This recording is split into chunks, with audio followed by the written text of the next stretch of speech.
I'm fortunate I get another chance to witness these nights, so I raise my hands. Ya Allah, thank you for another chance standing at my door. Ya Allah, you given me hope, delivered this gift right to my home. مرحب مرحب يا رمضان، أحيي قلوبنا بالقرآن، حل ليالنا بالقيام، أهلا أهلا بالصيام. يا رمضان يا رمضان، شهر الرحمة والغفران. مرحب مرحب يا رمضان، أهلا أهلا بالصيام. مرحب مرحب يا رمضان. Karena kalau kita nggak sibuk di dalam kebaikan, biasanya Allah sibukkan kita pada hal-hal yang lain. Kalau kita itu tidak sibuk pada hal-hal yang faedah, pasti kita itu akan disibukkan pada hal-hal yang anfaedah.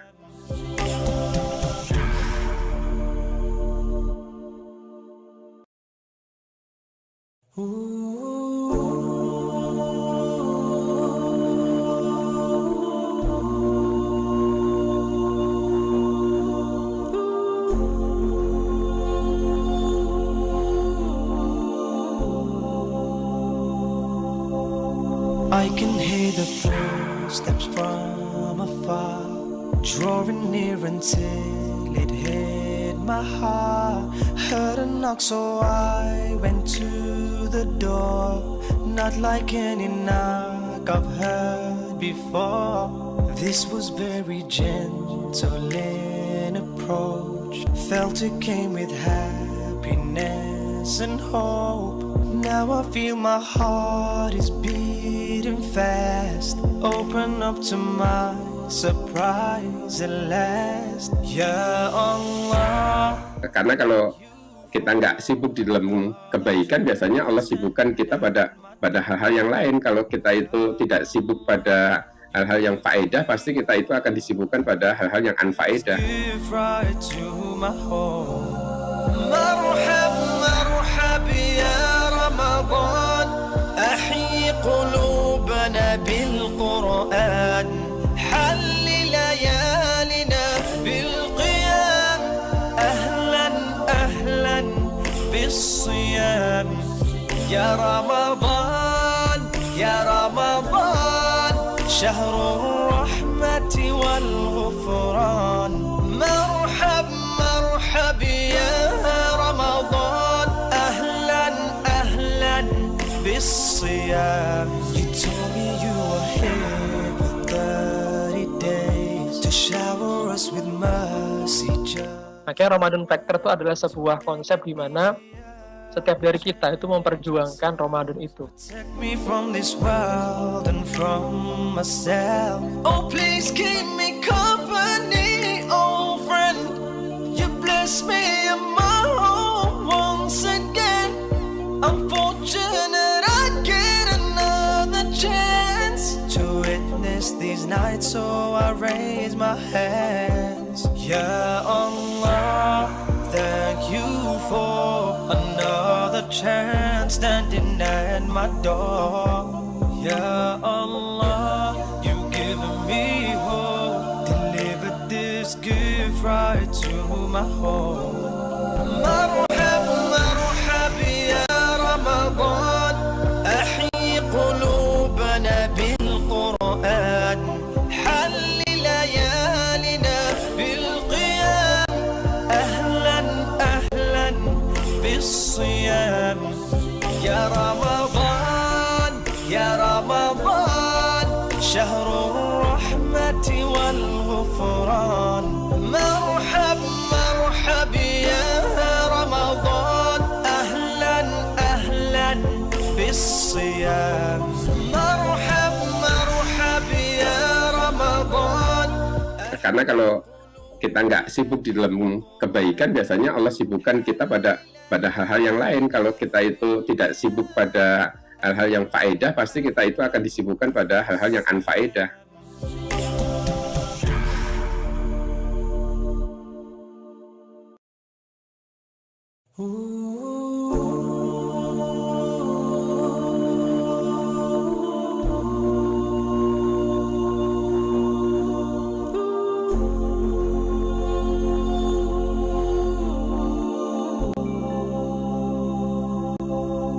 I can hear the footsteps from afar, drawing near until it hit my heart.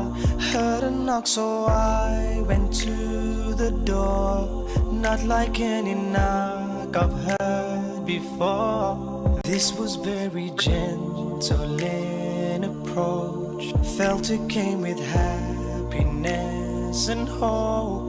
Now I feel my heart is beating fast. Open up to my surprise at last. Ya Allah.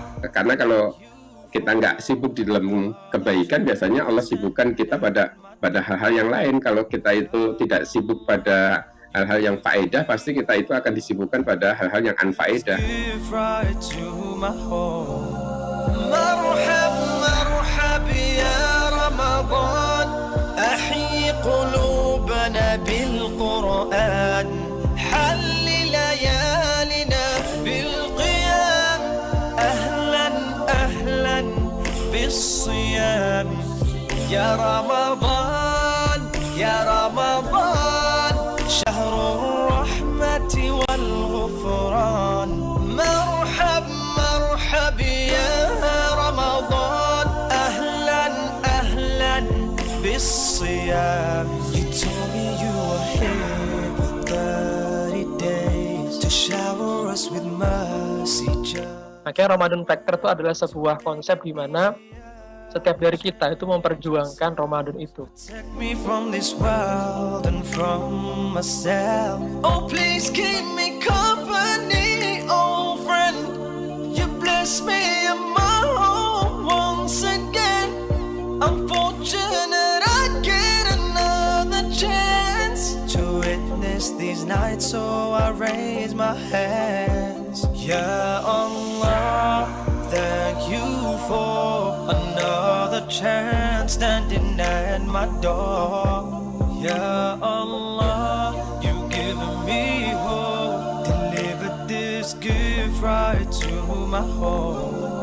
مرحب مرحب يا رمضان أحيي قلوبنا بالقرآن حل ليالنا بالقيام أهلا أهلا بالصيام يا رمضان يا رمضان شهر الرحمة والغفران مرحب مرحب يا رمضان أهلا أهلا بالصيام مرحب مرحب يا رمضان.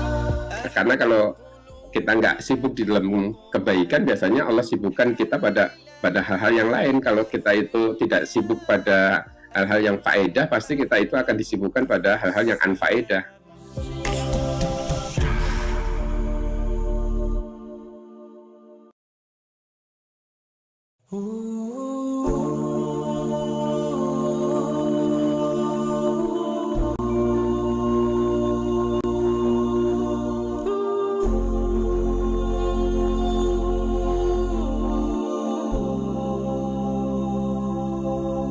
I can hear the footsteps from afar, drawing near until it hit my heart. Heard a knock, so I went to the door. Not like any knock I've heard before. This was very gentle in approach. Felt it came with happiness.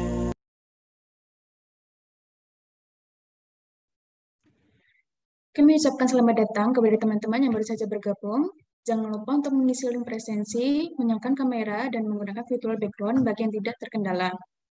Bismillahirrahmanirrahim. Assalamualaikum warahmatullahi wabarakatuh. Alhamdulillahirabbil alamin. Wassalatu wassalamu ala asyrofil anbiya'i wal mursalin wa ala alihi washabihi ajmain. Rabbi sohri sodri wa yassir li amri wa hlul 'uqdatam min lisani yafqahu qawli amma ba'du. Pertama-tama, marilah kita ucapkan puji syukur kepada Allah Subhanahu wa taala yang telah melimpahkan rahmat, hidayah, dan nikmat yang tak terhingga kepada kita semua. Terutama nikmat iman dan Islam yang tak dapat semua orang bisa mendapatkannya. Tak lupa sholawat serta salam semoga tercurahkan kepada junjungan kita, Nabi teladan kita, Nabi Muhammad SAW, para sahabat dan pengikut hingga akhir zaman. Semoga kita kelak mendapatkan syafaatnya di akhir nanti. Amin ya rabbal alamin. Nah, sebelumnya aku mau menyapa dulu nih teman-teman yang udah hadir pada sore hari ini. Sebelum aku nyapa, aku mau minta teman-teman buat mungkin seperti jargon, tapi bukan jargon sih sebenarnya. Jadi nanti aku akan bilang bagaimana kabarnya. Nanti teman-teman jawab, Alhamdulillah, luar biasa, Allahu Akbar. Mana bisa nggak nih? Kalau bisa mungkin bisa kasih reaction-nya kali ya. Ayo teman-teman. Ya bisa kasih reaction. Oke, udah ada nih, udah banyak banget yang kasih reaction. Oke. Jadi aku pimpin ya teman-teman, ini jargonnya boleh on mic dan kita getarkan seluruh dunia kali ya kalau bisa nih. Oke teman-teman, aku mulai ya. Bagaimana kabarnya semuanya? Alhamdulillah, luar biasa. Luar biasa. Oke, keren banget loh teman-teman, semangat banget ya walaupun sekarang udah menuju buka puasa, tapi aku lihat semangatnya masih pada keren-keren nih. Oke. Halo teman-teman Rimfa, bagaimana kabarnya sore ini? Baiklah pokoknya semuanya. Nah, tadi aku udah lihat, karena tadi kita udah sedikit jargon atau yel-yel gitu, aku lihat berarti puasanya masih pada semangat nih ya. Alhamdulillahirrahmanirrahim. Jazakumullah ya teman-teman semuanya, antusiasmenya semoga selalu dalam keadaan sehat dan selalu dalam lindungan Allah Subhanahu wa taala. Amin ya rabbal alamin. Oh iya, karena ada ungkapan tak kenal maka tak sayang. Kalau di LDF Kolam tuh adanya tak kenal maka tak harum nggak sih, Zi? Jadi kita tahu dulu nggak sih, Zia? Oh iya, benar banget nih.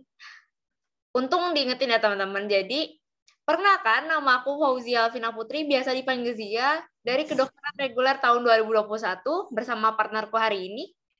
Aku Rizka Tata Safira dari kedokteran reguler 2021 juga. Di sini kami berdua akan menemani kalian semua insya Allah di acara Grand Opening Rimfa 1443 Hijriah. Nah, sebelum beralih ke acara selanjutnya, kami sampaikan kepada teman-teman semuanya untuk menyalakan kamera dan mematikan mikrofon apabila tidak diperlukan, serta memakai virtual background yang telah disediakan oleh panitia sekalian. Baik, terima kasih untuk teman-teman semua nih yang aku lihat udah mulai pada nyalain kameranya, walaupun masih ada yang belum nyalain kameranya. Jadi, ayo nih aku masih tungguin. Kita bisa on cam nih semuanya, teman-teman temenin aku dan para panitia semuanya, karena kurang afdol rasanya kalau misalnya kita nggak on cam bareng-bareng nih teman-teman untuk meramaikan acara pada sore hari ini. Baik. Dan kami harap juga teman-teman bisa stay on cam sampai acara berlangsung ya, sampai acara habis nanti. Oke. Selanjutnya, perkenankanlah kami untuk membacakan susunan acara pada hari ini, yaitu setelah registrasi peserta, selanjutnya akan di pembukaan MC dan tilawah, kemudian dilanjutkan dengan sambutan Ketua Rimfa 1443 Hijriah tahun 2022, kemudian dilanjutkan dengan sambutan Ketua LDF Kolam dan penyampaian challenge Rimfa, kemudian dilanjutkan dengan pengenalan panitia Rimfa, lalu transisi dan pembacaan CV, dan dilanjutkan dengan materi kajian dan tanya jawab, kemudian yang terakhir, penutupan dan reminder challenge.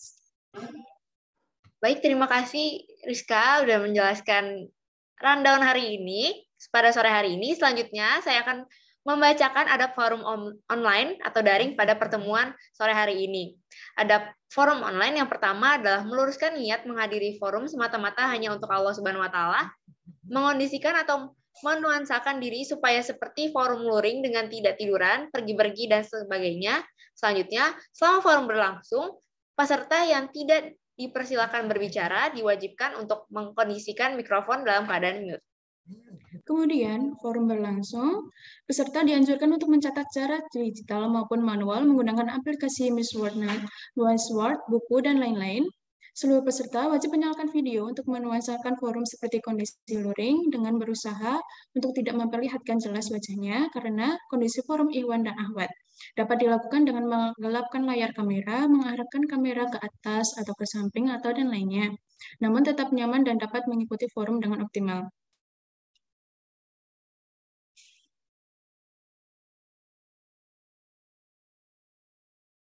Selanjutnya, seluruh peserta wajib mengatur tampilan dalam fitur Gallery View. Jika device tidak mendukung fitur tersebut, dianjurkan untuk menggunakan fitur pin pada tampilan diri sendiri atau pada tampilan peserta kumpul yang sesama jenis. Selanjutnya, seluruh peserta dianjurkan untuk menggunakan earphone selama forum daring berlangsung untuk menjaga kondusivitas forum atau meningkatkan fokus, kualitas suara, dan sebagainya. Kemudian, peserta tidak boleh menyalakan video jika yang pertama yaitu kendala jaringan sehingga mengganggu ketika forum berlangsung. Yang kedua, kuota terbatas dan ada kendala untuk membeli kuota. Dan yang terakhir yaitu kondisi sekitar kurang kondusif sehingga mengganggu ketika forum berlangsung. Baik, karena tadi sudah dibacakan beberapa adab forum online atau forum daring, menginjak acara pertama, yaitu pembukaan, mari kita buka acara ini dengan mengucapkan basmalah. Bismillahirrahmanirrahim. Setelah ini, kita akan memasuki tilawah yang akan dibawakan oleh saudara kita, Viko dan Warta. Kepada Viko, kami persilakan.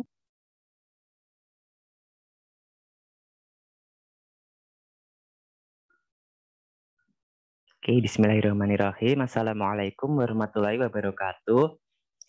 Baik, sebelumnya izin perkenalkan diri terlebih dahulu. Saya Viko Danwarta dari Kedokteran Reguler 2021. Di sini akan membacakan surat Al-Baqarah ayat 183 sampai dengan 185. A'udzu billahi minasyaitonir rajim.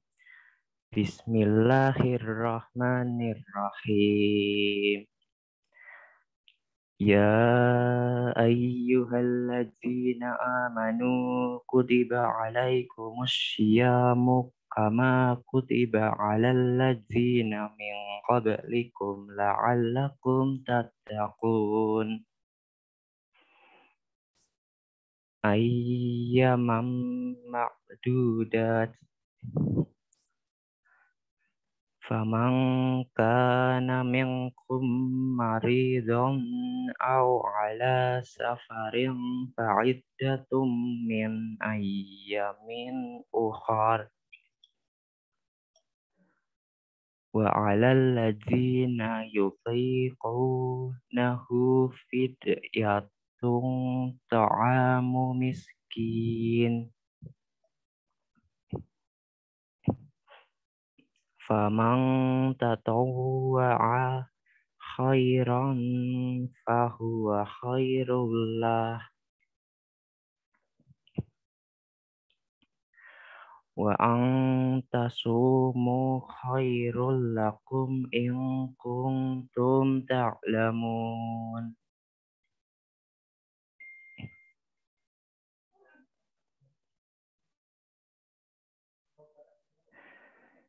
Syahru Ramadan alladzi unzila fihi al-Qur'anu hudal lin-nasi wa bayyinatin minal huda wal furqan. Faman syahida minkumus syahra falyasum.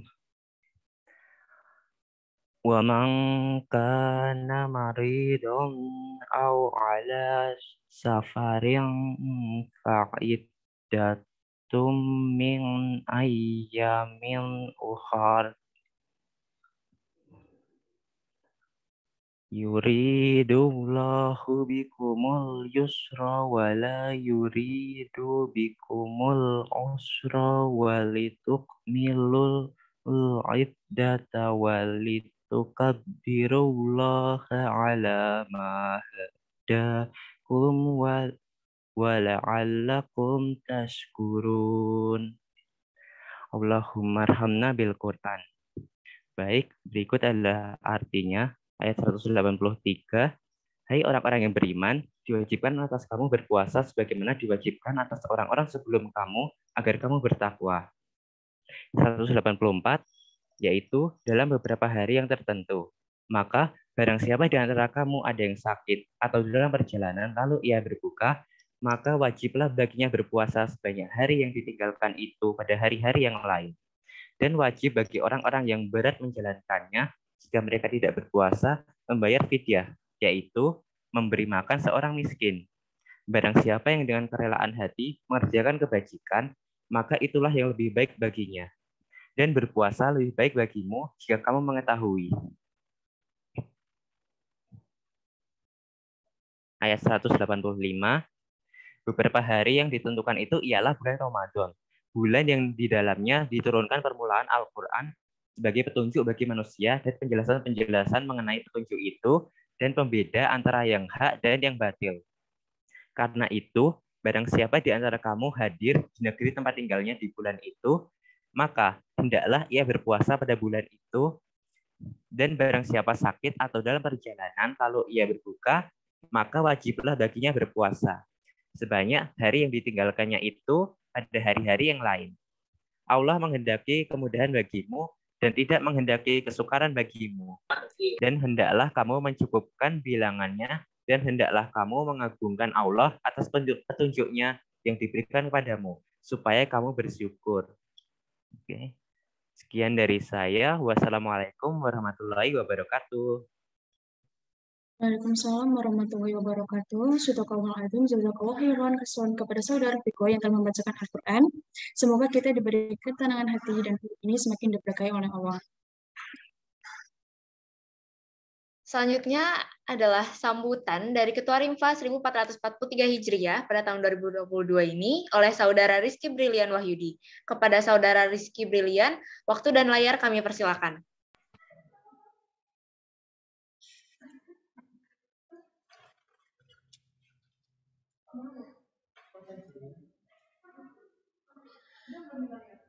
Oke. Bismillahirrahmanirrahim.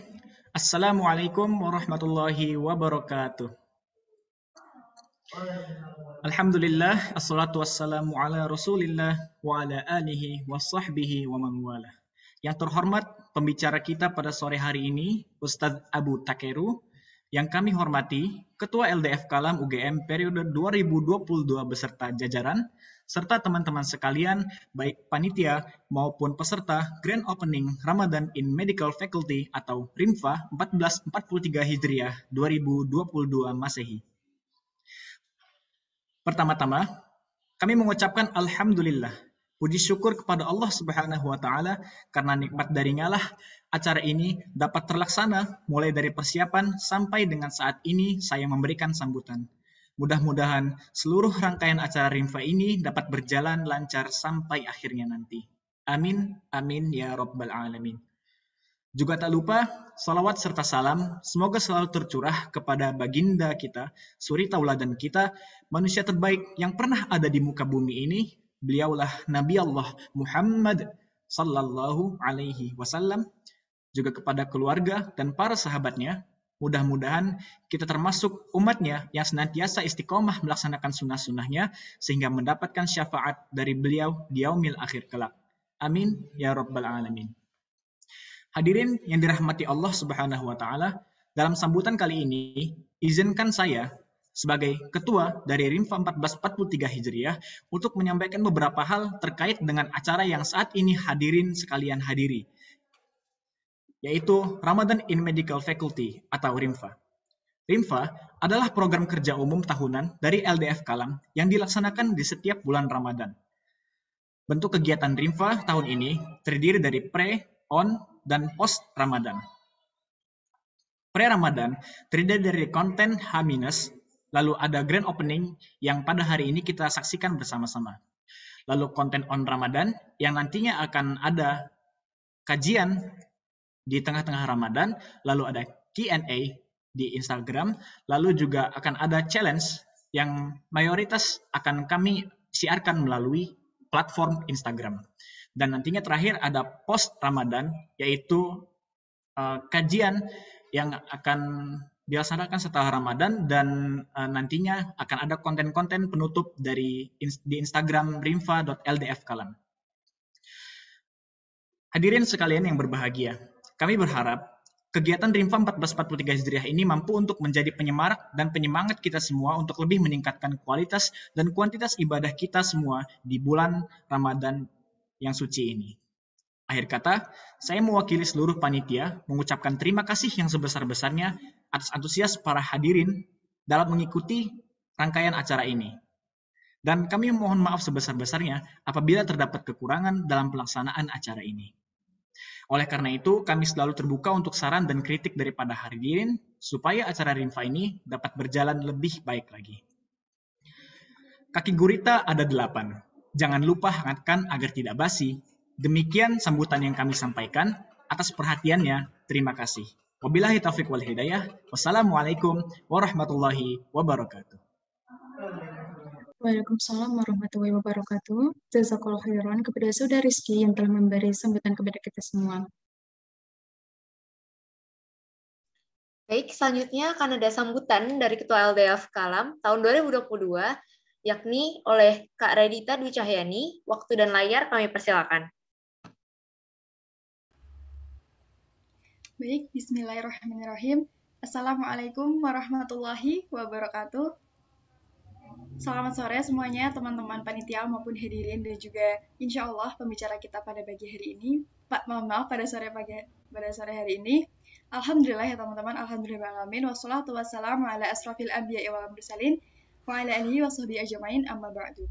Rabbi shrah li sadri wa yassir li amri wahlul 'uqdatam min lisani yafqahu qawli. Yang terhormat Ustadz Abu Takeru selaku pembicara kita yang insya Allah akan hadir pada sore hari ini sebagai pengisi atau pembicara pada acara Grand Opening Rimfa periode 1443 Hijriah, dan juga yang saya hormati teman-teman panitia dan juga teman-teman dari pengurus LDF Kalam maupun teman-teman Kalam dan non-Kalam dari UGM, mahasiswa muslim di luar FKKMK UGM yang sudah hadir di Grand Opening Rimfa pada periode 1443 Hijriah ini.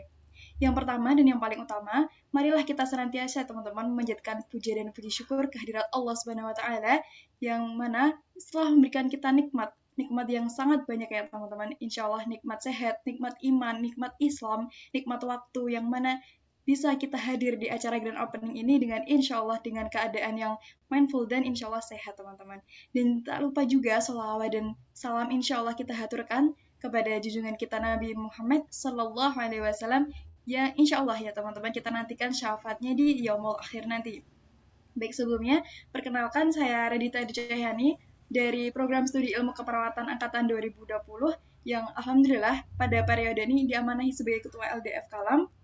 Dan saya juga mengucapkan terima kasih dan selamat datang kepada semua teman-teman yang sudah hadir di acara Grand Opening ini, acara yang sangat keren dan panitianya juga sudah mempersiapkan acara ini dengan sangat baik ya teman-teman. Dan alhamdulillah teman-teman di sini sudah mempunyai inisiatif gitu untuk mendaftar dan juga mengikuti kajian yang insya Allah akan membawa Ramadan ini sebagai pembuka yang baik teman-teman. Jadi seperti yang disampaikan oleh Ketua Rimfa kita tadi teman-teman, kita ada 3 rangkaian, ada pre-Rimfa, pan-Rimfa, dan juga post-Rimfa. Nah, untuk hari ini kita merupakan pembukaan ya, agenda pembukaan dari Rimfa, dan harapannya teman-teman nanti yang sudah hadir di sini tetap bisa mengikuti kegiatan-kegiatan Rimfa ke depannya, entah itu berbentuk kajian, menyimak konten, ataupun mengikuti kajian closing nanti teman-teman. Karena akan banyak sekali kegiatan yang kita akan laksanakan di 1 bulan ke depan. Silahkan teman-teman bisa mengakses ya Instagramnya rimfa.ldfkalam, bisa di-follow, lalu bisa dilihat updatean kegiatan-kegiatan kami. Insya Allah akan membawa kita bersama untuk memaksimalkan ibadah kita melalui konten-konten dan juga kegiatan yang bermanfaat di Rimfa kali ini. Dan juga semoga di acara Rimfa di 1 bulan ke depan nanti bisa membantu kita membentuk pribadi muslim yang ideal dan juga bisa memanfaatkan Ramadan ini dengan maksimal sehingga di Ramadan berikutnya kita terus bisa meningkatkan kualitas diri kita masing-masing. Mungkin karena tadi sudah disampaikan ya acaranya, rangkaiannya ada apa aja, sudah lengkap oleh Ketua. Semoga nanti bisa mengikuti acara pada sore hari ini dengan sampai selesai ya teman-teman, sampai menyambut buka puasa nanti. Dan silahkan nih teman-teman ketika kajian bisa menyimak nih dari Ustadz Abu Takaru, dan kajiannya sangat keren banget untuk mempersiapkan apa sih untuk istiqomah gitu selama di bulan Ramadan maupun setelah bulan Ramadan nanti. Nah, mungkin itu saja sambutan dari saya. Sekali lagi terima kasih sudah datang dan selamat datang di acara Grand Opening Rimfa. Mungkin cukup sekian. Apabila banyak salahnya, banyak luput dari tutur kata saya, itu adalah murni dari saya, dan semua kelebihan yang ada pada sore hari ini adalah datang dari Allah Subhanahu wa taala. Wabillahi taufiq wal hidayah. Wassalamualaikum warahmatullahi wabarakatuh. Waalaikumsalam warahmatullahi wabarakatuh. Jazakallah khairan kepada Mbak Dedita yang telah memberi sambutan kepada kita semua. Semoga kita selalu mendapat hidayah dari Allah Subhanahu wa taala. Amin. Selanjutnya ada penyampaian challenge Grand Opening Rimfa 1443 Hijriah nih, dari Ryan dan Nisa. Kepada Ryan dan Nisa, waktu dan layar kami persilahkan.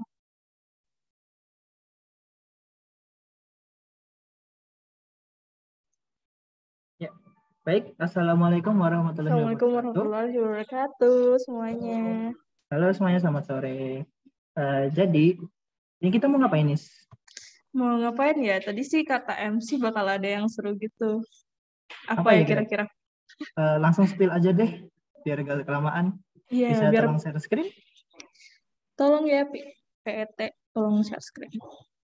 Nah, oke, thank you. Jadi, kali ini kami dari acara mau ngasih spoileran nih. Nah, jadi nanti itu ada challenge Rimfa 1443 Hijriah, yang mana isinya nanti adalah kayak challenge, atau kita nanti merengkas kajian nanti sore, nanti yang akan di-upload di story kalian masing-masing. Dan ingat, itu bisa dihias dengan kreativitas kalian masing-masing. Keren banget gak sih, Nis?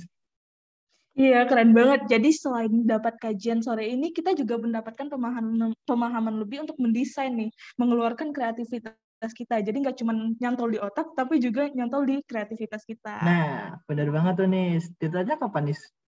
Kalau deadline-nya itu cukup, nggak tahu ya, bisa dibilang cepat atau lama. Itu deadline-nya 3 hari dari sekarang, yaitu tanggal 6 April 2022.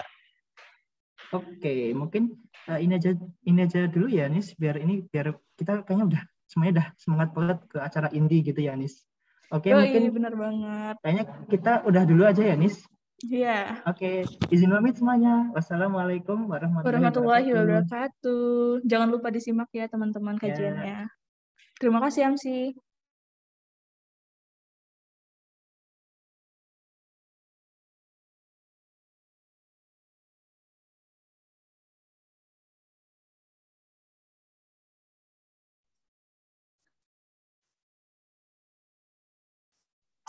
Oke, baik. Terima kasih untuk Nisa dan Royan yang telah menyampaikan sedikit yang mengenai challenge-nya tadi. Jangan lupa ya teman-teman untuk ikut challenge-nya, karena katanya bisa dapat hadiah umroh sih katanya. Katanya panitia ya, katanya. Aku nggak tahu nih. Oke, menuju acara yang selanjutnya, yakni adalah memperkenalkan panitia Rimfa 1443 Hijriah agar semakin dekat dan kenal nih ceritanya, dan insya Allah kelak kita bisa menjadi sahabat dalam kebaikan. Baik, untuk perkenalan kali ini akan dipandu oleh ketua acara kita atau PO acara ini, yaitu Rizky Brilian Wahyudi. Kepada Rizky, waktu dan layar kami persilakan. Oke, terima kasih MC. Assalamualaikum warahmatullahi wabarakatuh. Oke, hadirin sekalian, balik lagi dengan saya. Semoga tidak bosan. Oke, kali ini perkenalkan saya untuk memperkenalkan sedikit, memberi gambaran sedikit tentang Rimfa, juga panitia dari Rimfa itu sendiri. Nah, jadi ini dia, izin share screen. Nah, jadi saya izin menjelaskan ulang ya, para hadirin. Jadi Rimfa itu adalah kegiatan untuk menyambut dan menyemarakan bulan suci Ramadan, khususnya di lingkungan FKKMK maupun di luar FKKMK UGM. Nah, begitu. Nanti bentuk kegiatannya itu sebenarnya ada apa aja sih? Nah, oke, mungkin aku next slide dulu. Nah, di tahun ini tuh seperti yang dijelaskan oleh saya tadi dan Mbak Redita ya, itu bakal ada pre-rimfa, on-rimfa, dan post-rimfanya. Nah, untuk timeline besarnya sendiri, ini kita punya ada 4 agenda besar aja ya teman-teman. Yang pertama ini di 3 April ini akan ada di grand opening seperti yang kita hadirkan sekarang. Lalu yang kedua nanti akan ada kajian kedua yang akan dilaksanakan pada tanggal 17 April. Temanya apa, pembicaranya siapa, pokoknya nanti bakal menarik banget dan jangan jangan lupa follow Instagram rimfa.ldfkalam buat tahu info lebih lanjutnya teman-teman. Nah, yang acara yang ketiga ini yang berbeda dengan Rimfa di tahun lalu ya teman-teman. Di tahun lalu itu full online, full dari Zoom. Nah, kalau untuk tahun ini Rimfa bakal ada hybrid, yaitu di tanggal 23 dan 24 April, yaitu kunjungan ke Desa Binaan LDF Kalam di Desa Kalicode. Nah, itu kegiatannya, bentuk kegiatan nanti berupa bakti sosial dan buka bersama berkolaborasi dengan Departemen Eksternal dari LDF Kalam UGM. Nah, timeline besar yang terakhir itu ada di tanggal 29 April, yaitu grand closing sekaligus kajian fakultas yang nanti Rimfa akan berkolaborasi dengan Departemen Syiar dan Pelayanan Umat dari LDF Kalam. Nah, bakal seru banget teman-teman. Jangan lupa untuk follow Instagramnya di rimfa.ldfkalam ya. Biar nggak ketinggalan nih info-info selanjutnya. Selain itu di IG tersebut akan ada konten-konten booster, juga Q&A, juga challenge lagi, dan pastinya hadiah lagi yang pastinya sayang buat teman-teman lewatin. Oke. Nah, selanjutnya bakal ada pengenalan orang-orang yang bermain di balik layar Rimfa ini. Nah, siapa aja? Nah, ini ada aku sebagai ketua, yaitu Rizky Brilian Wahyudi, ada wakil ketua Raihani Listi Maharani. Nah, selanjutnya akan saya serahkan kepada koordinator masing-masing dari acara, silakan. Baik, dengan saya lagi. Saya perkenalkan kami dari koordinator dari divisi acara. Dengan saya koordinator acara Rayyan Syahid dan juga dari Ilmu Keperawatan 2021, dan juga teman saya juga koor juga Nisa Munawarah dari Kedokteran Reguler 2021. Kemudian anggotanya ada 4. Yang pertama Indi Alivia Balkis dari Kedokteran Reguler 2021. Kemudian ada Fauzia Elvina Putri dari Kedokteran Reguler 2021. Kemudian ada Rizka Tata Syafira dari Kedokteran Reguler 2021, dan terakhir Dian Nur Rahmah dari Gizi Kesehatan 2021. Thank you. Next.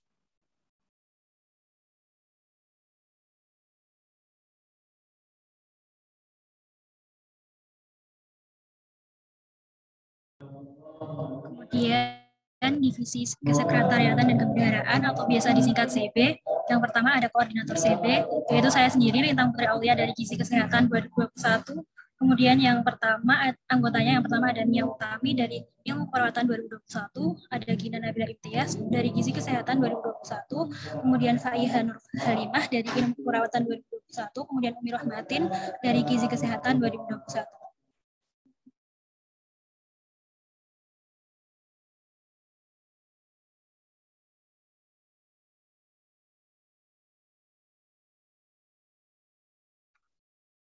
Selanjutnya untuk divisi media, dengan koordinator saya sendiri, Farel Alfazamar dan koordinator satunya yaitu Arindita Kausara Muharami. Tim kami sendiri dibagi jadi 3 tim, yaitu tim desain, tim konten, dan video. Untuk tim desain, ada manajer yaitu Anggriani Prasetyaningsih dengan anggota Naili Zahratun Arifah dan Cika Golda Putriane.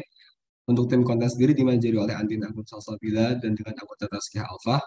Dan tim video dengan manajer Faiza Husna Alivia dan anggota Viko Danwarta.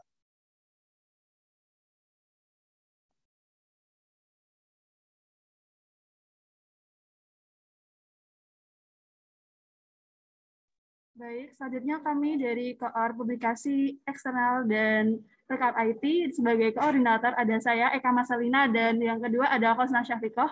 Untuk stafnya akan dilanjutkan oleh Khosnah, silahkan. Terima kasih Marcel. Staf di bidang humas ada Dwi Yunianti, kemudian Aulia Dwi Fadilah, yang ketiga ada Amelia Fauzia Zahra, kemudian dari bidang perkap IT ada Amanda Puspaningrum, Afifah Salma Fauzia, kemudian Adinda Syarentia.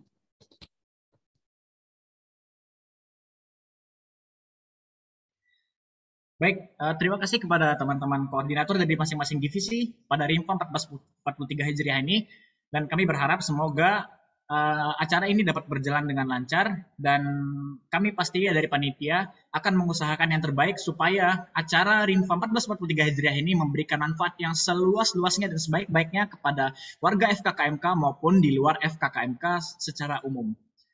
Baik, demikian perkenalan dari saya mewakili panitia. Mohon maaf sebesar-besarnya bila ada kekurangan, dan saya mengucapkan selamat menikmati rangkaian acara pada sore hari ini. Terima kasih. Wassalamualaikum warahmatullahi wabarakatuh. Terima kasih dari Rizky dan seluruh yang terlibat.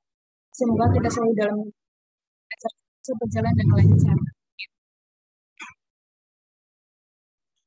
Baik, selanjutnya akan ada acara yang kita tunggu-tunggu nih teman-teman. Nah, kira-kira teman-teman bisa tebak nggak nih kira-kira acaranya apa? Nah, kalau bisa tebak mungkin kalian bisa taruh di chat nih. Habis ini kira-kira ada acara apa ya? Apa kerja bakti bersama atau baksos gitu kan? Oh, ada yang bilang bukber.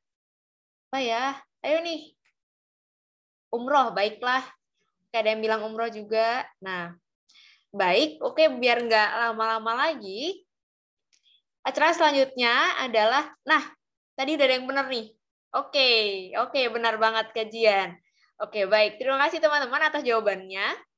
Acara selanjutnya akan ada kajian yang akan dibawakan oleh Ustadz Abu Takeru. Tapi sebelumnya kami akan membacakan CV dari Ustadz Abu Takeru tersebut. Baik. Pembicara pada sore hari ini adalah Bapak Rizal Fadli Nur Hadi, atau biasa dipanggil Ustadz Abu Takeru, dengan pendidikan formal terakhir yaitu SMA Negeri 2 Bandung, dilanjutkan dengan pendidikan Islam di EPIC, East Preston Islamic College, Melbourne, Victoria, Australia, Imarot, Arabic and Islamic Campus, dengan pengalaman organisasi yakni menjadi pembina dan penasihat komunitas, serta Ustadz Abu Takeru sendiri memiliki beberapa prestasi yang keren nih teman-teman. Dan untuk kesibukan akhir-akhir ini adalah menjadi pengelola channel YouTube Abu Takeru, serta menjadi founder dan penasihat untuk komunitas Paradise Driver. Itulah CV dari pembicara kita pada sore hari ini, yakni Ustadz Abu Takeru. Selanjutnya, mari kita dengarkan bersama dan kita insya Allah manfaat ini yang akan disampaikan oleh Ustadz Abu Takeru dengan tema Ramadan Backpacker, Istiqomah Ever After. Dan aku ingatkan teman-teman untuk mengingatkan karena merupakan ilmu yang kita akan ada challenge nih yang menanti setelah kajian pada grand opening ini. Baik, pada Ustadz Abu Takeru, sudah bayar, silakan. Baik, Assalamualaikum warahmatullahi wabarakatuh. Warahmatullahi wabarakatuh. Sebenarnya buat Mbak MC, suara saya patah-patah atau lancar dan jelas? Soalnya di sini lagi hujan parah. Alhamdulillah lancar, Ustadz. Alhamdulillah, sip kalau lancar ya. Baik, kita mulai. Alhamdulillah, mohon maaf ya. Kita mulai kajian ini. Bismillahirrahmanirrahim. Wassalatu wassalam ala Rasulillah. Innal hamdalillah nahmaduhu wa nasta'inuhu wa nastaghfiruh. Sungguh segala puja dan puji hanya milik Allah. Kita puji Dia, kita mohon pertolongan dan ampunannya. Wa na'udzu billahi min syururi anfusina wa min sayyiati a'malina. Kita mohon perlindungan kepada Allah dari keburukan diri kita dan keburukan amal perbuatan kita. May yahdihillahu fala mudhillalah. Barang siapa yang Allah beri hidayah, tak akan ada seorang pun yang bisa menyesatkan. Wa may yudlil fala hadiyalah. Dan barang siapa yang Allah sesatkan, tak akan ada seorang pun yang bisa memberi petunjuk. Asyhadu an la ilaha illallah. Aku bersaksi, tiada Tuhan yang berhak disembah dengan benar kecuali Allah. Wa asyhadu anna Muhammadan abduhu wa rasuluh. Dan aku pun bersaksi bahwasanya Muhammad adalah hamba dan rasulnya. Amma ba'du. Allahumma salli wa sallim ala Muhammad wa ala ali Muhammad. Teman-teman semua, ada yang nanya, saya biasanya dipanggil A.A. Rizal, oke? Adapun Abu Takeru itu adalah nama panggilan karena nama anak saya Takeru, Abu artinya ayah Takeru. Jadi bukan berarti ustadznya Ustadz Wibu gitu ya, kata sebagian orang kan gitu. Oke, jadi A.A. Rizal, mau nanya nih, gimana ya kalau misalnya saya udah di bulan Ramadan ibadah tuh mantap, tapi di luar Ramadan saya ibadah ngedown lagi. Artinya turun dari kebiasaan ketika di bulan Ramadan. Saya jawab, turunnya ibadah kita di luar bulan Ramadan adalah sebuah keniscayaan. Sesuatu yang pasti terjadi.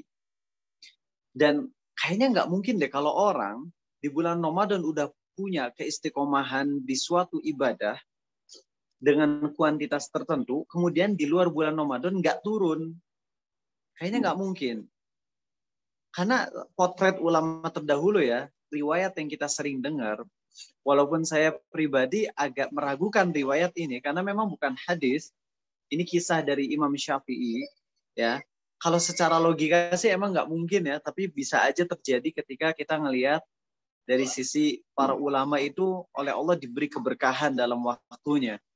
Dan ini namanya karomah, ya, karomah. Yaitu Imam Syafi'i menamatkan Quran 60 kali di bulan Ramadan. Bukan 60 juz ya, tapi 60 kali. Artinya sehari tamat 60 juz. Sehari tamat 60 juz. Maka sebulan tamat 1.800 juz. Ya nggak benar, 60 kali 30, iya. 1.800 juz artinya 30 juz kali 60 kali. Dan ini emang nggak mungkin sih, karena kalau yang saya tahu, orang yang ngebaca Quran dengan super duper cepat, 30 juz, itu memakan waktu 10 jam. Itu tuh tanpa makan, minum, istirahat sama sekali. Bahkan nafasnya pun di skip. Berarti kalau 2 kali, itu kan butuh 20 jam. Jadi kalau kalian lihat di YouTube, orang yang baca Quran 30 juz itu cepat banget, itu 10 jam. Itu pun banyak nafas yang di skip. Jadi pakai Audacity kalau nggak salah alatnya. Dan itu nafasnya tuh di cut. Kalau nafasnya nggak di-cut, itu bisa jadi butuh 13 jam untuk namatin Quran. Jadi emang sekali lagi nggak mungkin deh untuk kalau pakai logika ya. Kecuali kalau emang pertama itu diberi karomah oleh Allah, kedua memang kisahnya valid. Tapi kevalidan kisahnya pun diragukan oleh sebagian ulama tentang hal ini. Tapi oke lah, jangan yang nggak mungkin, jangan yang sulit diterima akal ya. Yang masih bisa diterima akal adalah sehari tamat 10 juz. Berarti dia namatin Quran setiap 3 hari. Berarti dalam sebulan dia tamat 10 juz. Itu masih mungkin banget. Guru saya bisa namatin 13 kali Al-Quran di bulan Ramadan. Berarti kan seharinya sekitar 13 juz.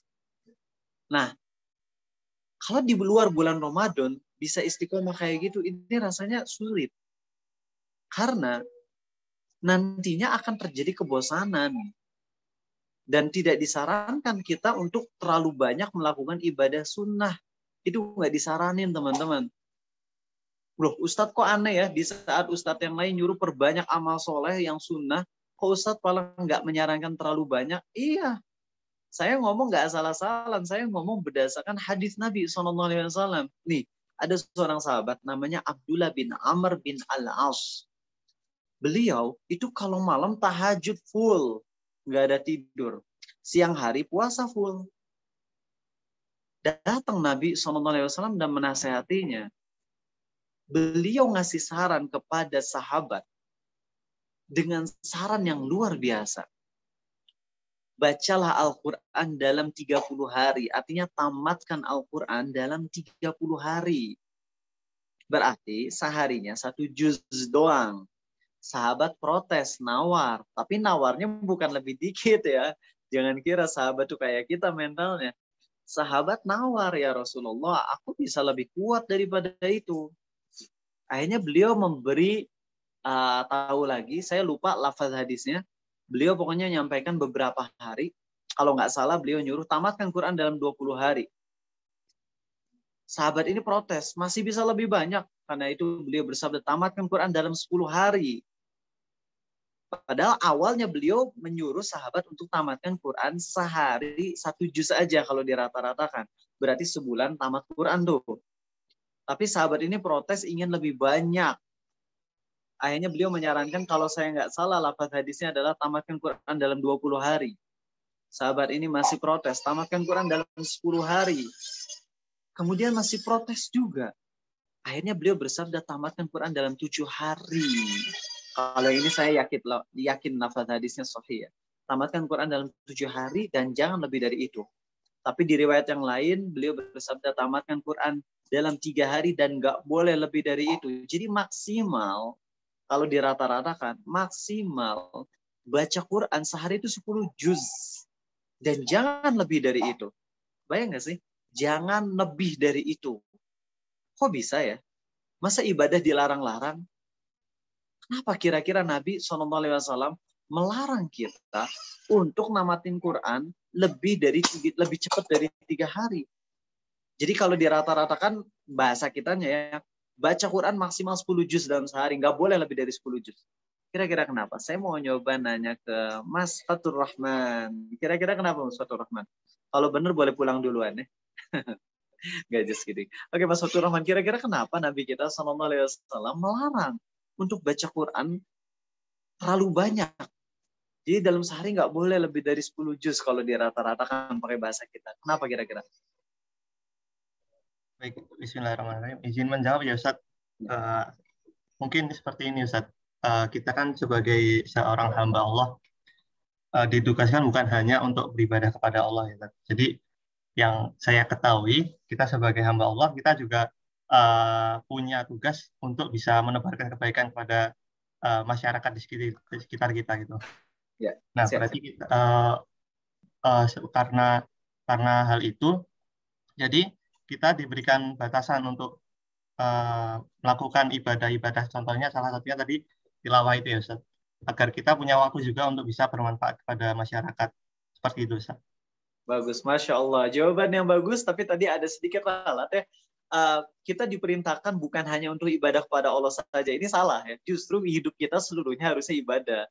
Ya, jadi semua hidup kita harusnya dipakai untuk ibadah. Tapi yang Mas Fatur Rahman maksud mungkin hidup kita bukan cuma untuk ibadah ritual, begitu ya Mas ya maksudnya ya. Tapi kita pun harus bermanfaat kepada orang lain, jadi dokter. Tapi jadi dokter ngasih manfaat ke orang lain juga kalau diniatin karena Allah kan jadi ibadah juga ya. Jadi hidup kita mah seluruhnya harus untuk ibadah, nggak boleh karena selain untuk ibadah nggak boleh. Tapi bentuk ibadahnya itulah. Saya paham maksud Mas Fatur Rahman. Jadi betul, ibadah kita tuh bukan ibadah dalam hidup kita, itu bukan cuman ibadah yang sifatnya ritual. Ya. Kalau misalnya seseorang baca Quran terlalu banyak, sampai akhirnya misalnya sehari 30 juz, akhirnya dia memakan waktu dalam sehari butuh misalnya 15 jam. 15 jam itu berarti sejuznya 30 menit, itu pun udah bacaan cepat. Kalau bacaannya slow motion, itu bisa butuh sekitar 22 jam untuk tamat Quran. Ya. Maka nantinya hidupnya habis untuk baca Quran doang, dan akhirnya dia nggak bisa ngelakuin yang lain. Itu salah satu alasannya. Tapi ada alasan lain juga. Yaitu orang yang ibadah sunnahnya terlalu banyak, cenderung akan bosan. Dan kalau orang udah bosan, futur nantinya iman ngedown. Jangan kira iman ngedown itu cuma gara-gara karena maksiat. Iya, itu karena maksiat, jelas salah satunya. Maksiat bikin iman turun. Tapi salah satu yang bikin iman turun juga adalah ketika ibadah sunnah terlalu banyak tanpa kualitas. Itu pun akan bikin iman ngedown. Makanya sahabat Abdullah bin Amr bin Al-As, itu kan dalam masalah Quran diperintahkan untuk bacanya 1 juz aja per hari kan. Dalam masalah puasa, Abdullah bin Amr bin Al-As tuh disaranin oleh Nabi SAW, puasa 3 hari tiap bulan aja. Udah 3 hari tiap bulan. Protes, saya bisa lebih kuat. Akhirnya beliau menyarankan untuk puasa Senin Kamis. Oh, saya masih bisa lebih kuat. Beliau menyarankan puasa 1 hari, libur 2 hari. Puasa 1 hari, libur 2 hari. Protes lagi, saya masih bisa lebih kuat. Kalau kayak gitu puasa 1 hari, libur 1 hari, alias puasa Daud. Akhirnya beliau ngelakuin itu tuh. Abdullah bin Amr bin Al-As. Ketika udah tua baru nyesel. Aduh, andai dulu aku mengikuti saran Rasul SAW. Kenapa? Ketika udah tua malah jadi beban. Jadi beban. Beliau merasakan jadi berat banget. Sedangkan orang yang ibadah sunnahnya sedikit tapi berkualitas, itu yang ada adalah nikmat. Dan inilah faktor yang sangat kita harus highlight.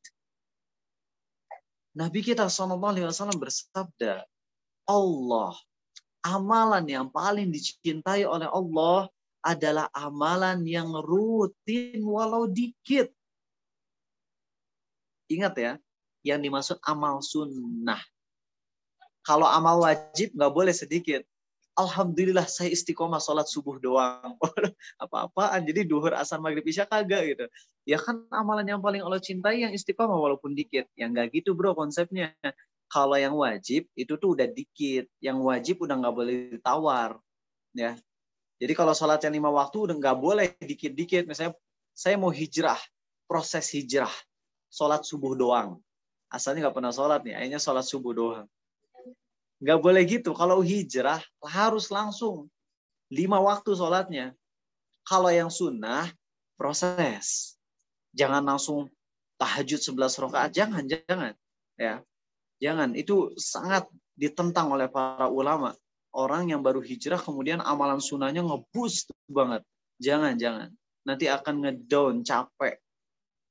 Tapi kalau yang wajib itu mah harus langsung.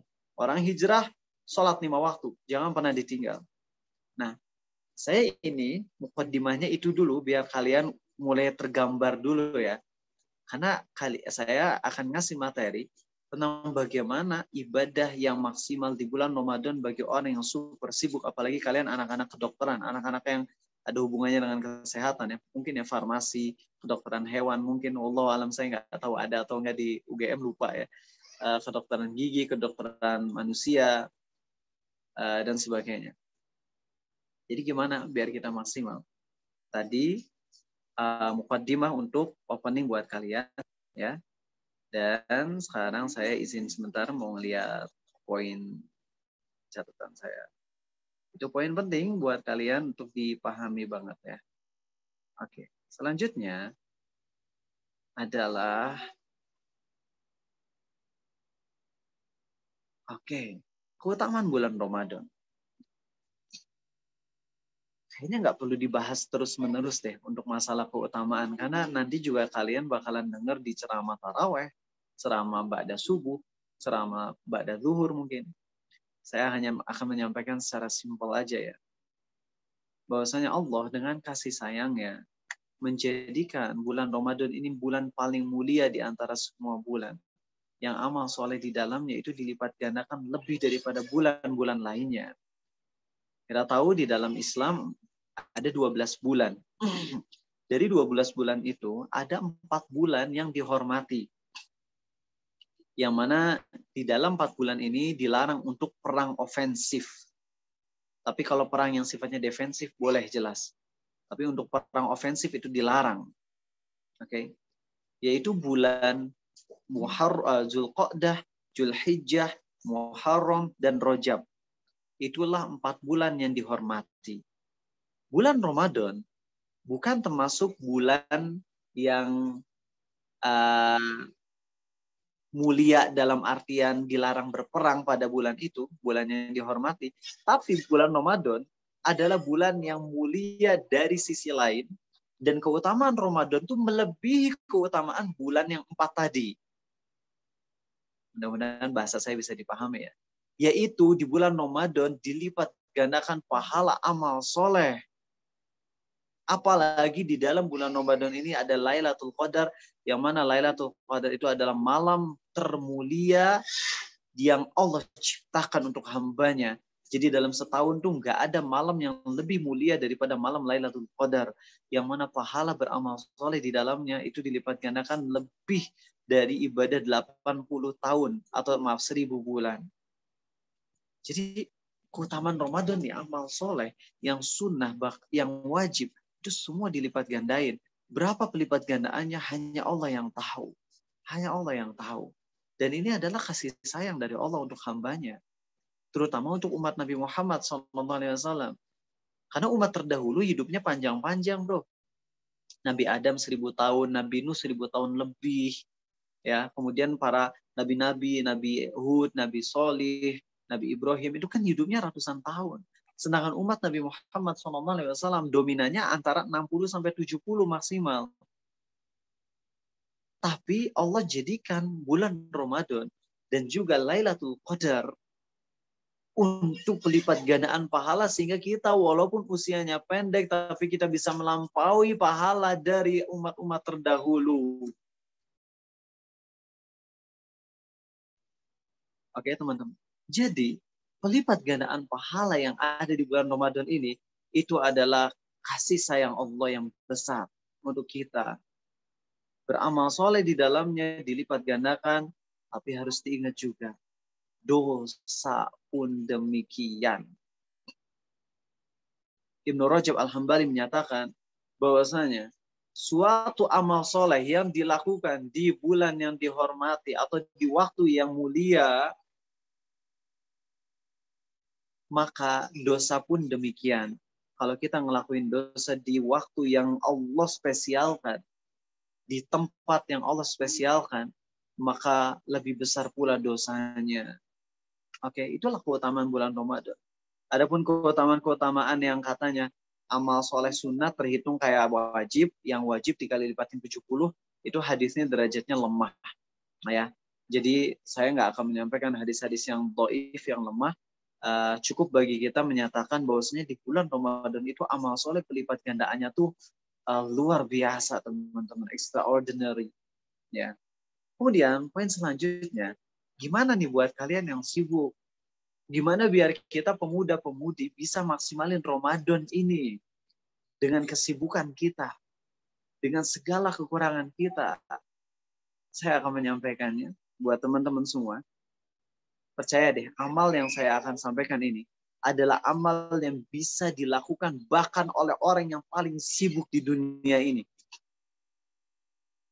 Sehingga amalan saya adalah amalan yang paling list banget, yang paling sedikit banget, tapi keutamaannya saya pilih nih amal-amal yang keutamaannya tuh paling luar biasa, sehingga kalian gak akan ada yang bisa menyaingi kalian kecuali orang yang beramal seperti kalian ini.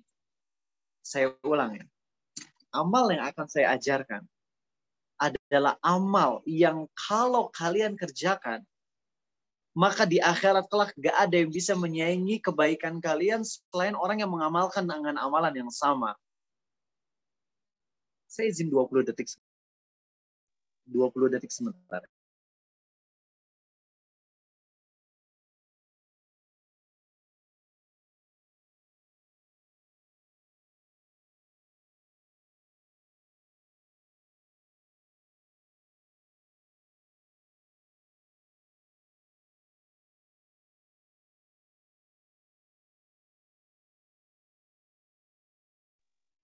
Ya, mohon maaf tadi ada hal yang urgen yang harus saya sampaikan ke keluarga. Oke, teman-teman. Jadi sekali lagi, amalan ini, amalan yang bisa dilakukan oleh kalian semua. Oke, jadi bahagialah. Nggak ada kata Ustadz saya terlalu sibuk. Oh no. Amalan ini simple. Bisa dilakukan oleh semuanya. Termasuk orang yang paling sibuk, tanpa memakan waktu yang banyak, sehingga kalian nggak perlu khawatir. Oke. Apa itu amalannya? Saya akan memulai dulu dari waktu bangun. Oke. Dari waktu bangun. Pertama, teman-teman, pas kita bangun tidur, Nabi kita SAW menyampaikan untuk sahur, tentunya kita tahu. Ya. Untuk sahur. Dan sahur itu ngebuat kita lebih kuat untuk ibadah tentunya. Dan di dalam sahur ada keberkahan.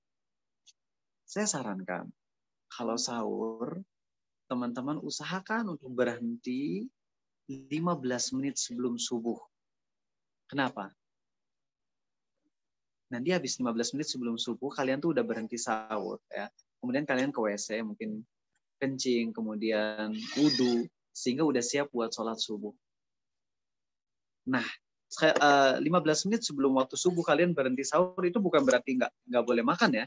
Karena batas kalian makan dan minum itu adalah pas masuk waktu subuh.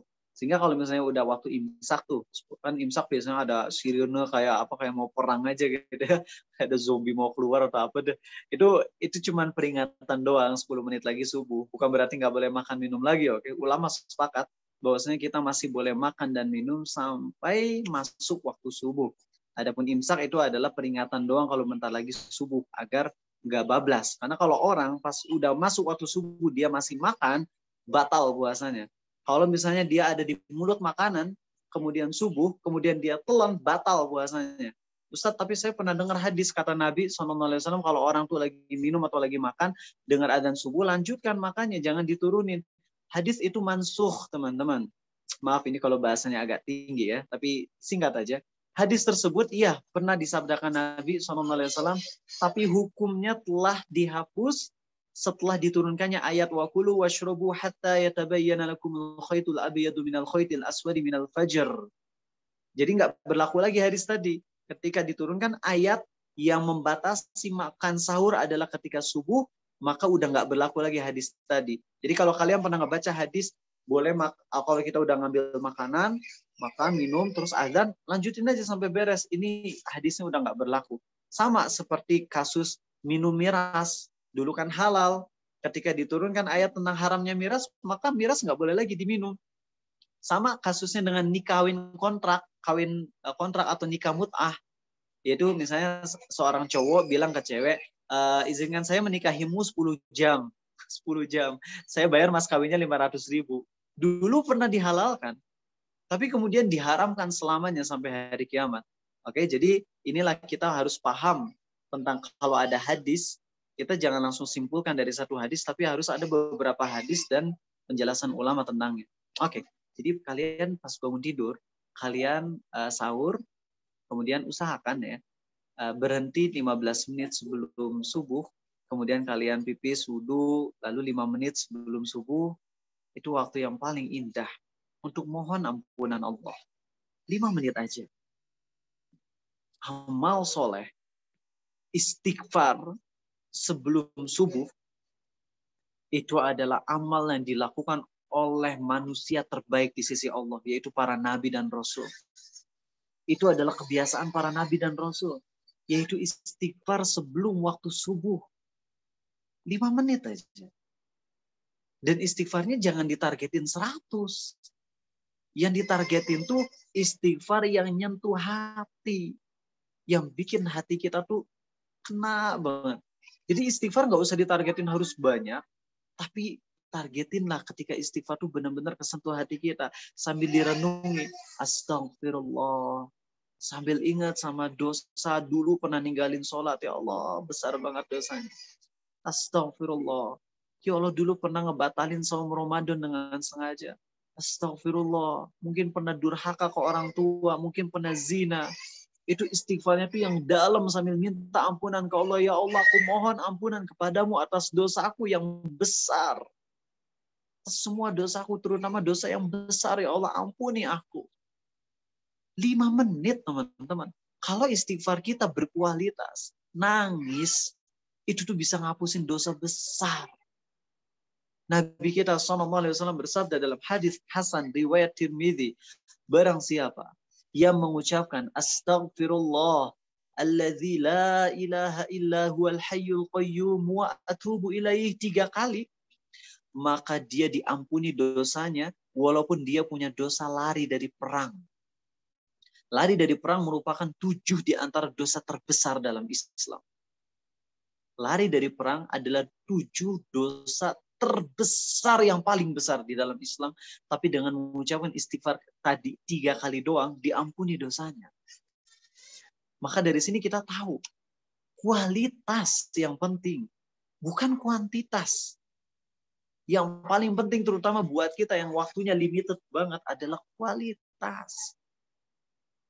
Astaghfirullah alladzi la ilaha illa huwal hayyul qayyum wa atubu ilaihi 3 kali, itu diampuni dosa terbesar. Baca tadi paling cuma butuh waktu 30 detik, tapi renungannya itu loh. Kalau bisa pas ngucapin astaghfirullah yang pertama, alladzi la ilaha illa sampai selesai tadi, itu kita ngerenungin dulu dosa, pernah ninggalin sholat, ninggalin saum, pernah mungkin zina, sambil kalau bisa nangis. Terus istighfar yang kedua lebih dalam lagi, istighfar ketiga lebih dalam lagi, itu dosa besar diampuni, teman-teman. Dosa besar. Bukan dosa kecil, dosa besar. Zina, riba, gibah. Kalau gibah harus ditambah dengan minta maaf ke orang yang digibahinya. Bohong. Itu dosa-dosa besar. Durhaka ke orang tua. Itu dosa yang super besar banget. Tapi kalau dosa yang berkaitan dengan orang lain, selain kita mengucapkan istighfar tadi, harus disertai dengan minta maaf ke orang yang pernah kita zalimi. Tapi 5 menit tadi sebelum subuh, bayangin bisa ngebuat kita selamat dari jahannam. Kemudian, di waktu subuh, sholatlah di masjid buat yang cowok. Beres sholat subuh, kalau kalian orang yang ngantukan dan gak bisa ibadah lama-lama, jangan khawatir. Lakukanlah zikir ini, yang mana pahala dari melakukan zikir ini bisa lebih besar pahalanya di sisi Allah daripada orang yang ibadah dari subuh sampai matahari terik. Istri Rasul SAW bernama Juwairiyah. Pernah habis sholat subuh beliau zikir. Sampai berjam-jam. Mungkin kalau dianalogikan ya, dari jam 5 sampai jam 8 pagi dah kurang lebih. Zikir lama banget. Nabi SAW setelah pergi dalam kondisi Juwairiyah lagi zikir tuh. Mungkin sekitar sampai jam 8 balik lagi beliau. Kemudian melihat Juwairiyah masih zikir yang sama. Tasbih. Dan apa sabda Nabi SAW? Aku akan ajarkan kamu atau aku akan beritahukan satu zikir. Yang mana kalau orang membacanya 3 kali ya. Dalam satu riwayat 3 kali dianjurkannya. Ya. Kalau orang membaca zikir ini, maka pahalanya bisa lebih baik mengungguli ibadahmu yang tadi. Kebayang gak sih? Sahabat Nabi SAW, istri beliau, zikir berjam-jam.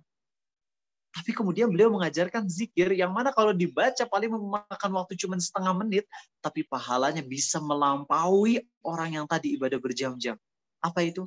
Subhanallahi wa bihamdih. Adada khalqih.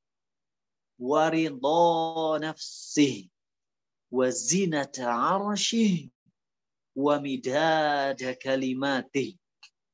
Baca itu 3 kali. Pahalanya melampaui yang ibadah berjam-jam. Spesial banget. Hadisnya sahih riwayat Muslim. Dan ketika bacanya coba hayati. Apa artinya? Maha suci Tuhanku, maha suci Allah. Subhanallahi wa bihamdi, maha suci Allah. Dan segala puji baginya. Sebanyak makhluk ciptaannya. Sebesar ridho dirinya. Seberat timbangan arsy-Nya, dan sebanyak tinta yang digunakan untuk menulis kalimatnya. Masya Allah. Itu coba ketika kita ngebaca itu sambil agungkan Allah di hati kita. Maha suci Allah dan segala puji baginya sebanyak makhluk ciptaannya. Sambil kita ingat dengan berapa miliar spesies makhluk yang Allah ciptakan. Sebanyak ridho dirinya. Oh, ridho Allah itu melampaui batas logika kita. Bahkan ridho Allah itu lebih indah daripada surga dan segala isinya. Seberat timbangan arsy-Nya. Arsy itu makhluk Allah teragung.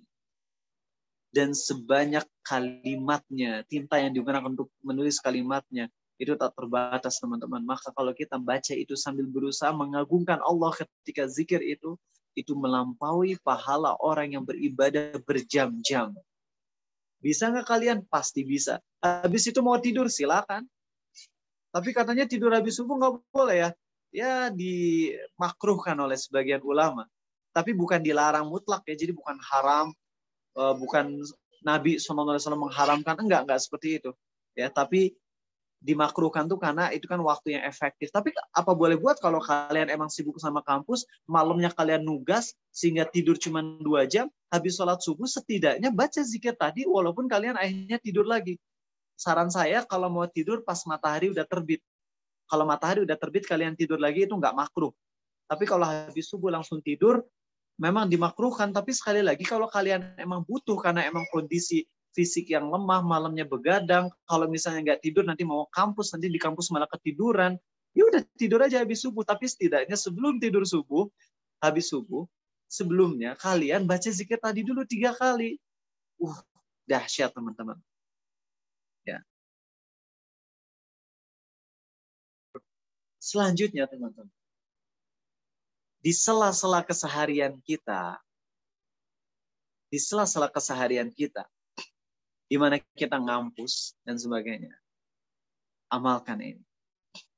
Subhanallahi wa bihamdi, subhanallahil azim. Subhanallahi wa bihamdi, subhanallahil azim. Satu zikir itu hanya memakan waktu sekitar 5 detik. Berarti dalam semenit kita akan sanggup melakukan 12 kali zikir tersebut. Maka kurang lebih kalau 10 menit kita bisa 120 kali. Atau ya digenapkan deh. Dalam 10 menit kita bisa mengucapkan itu 100 kali. Tahu nggak keutamaannya?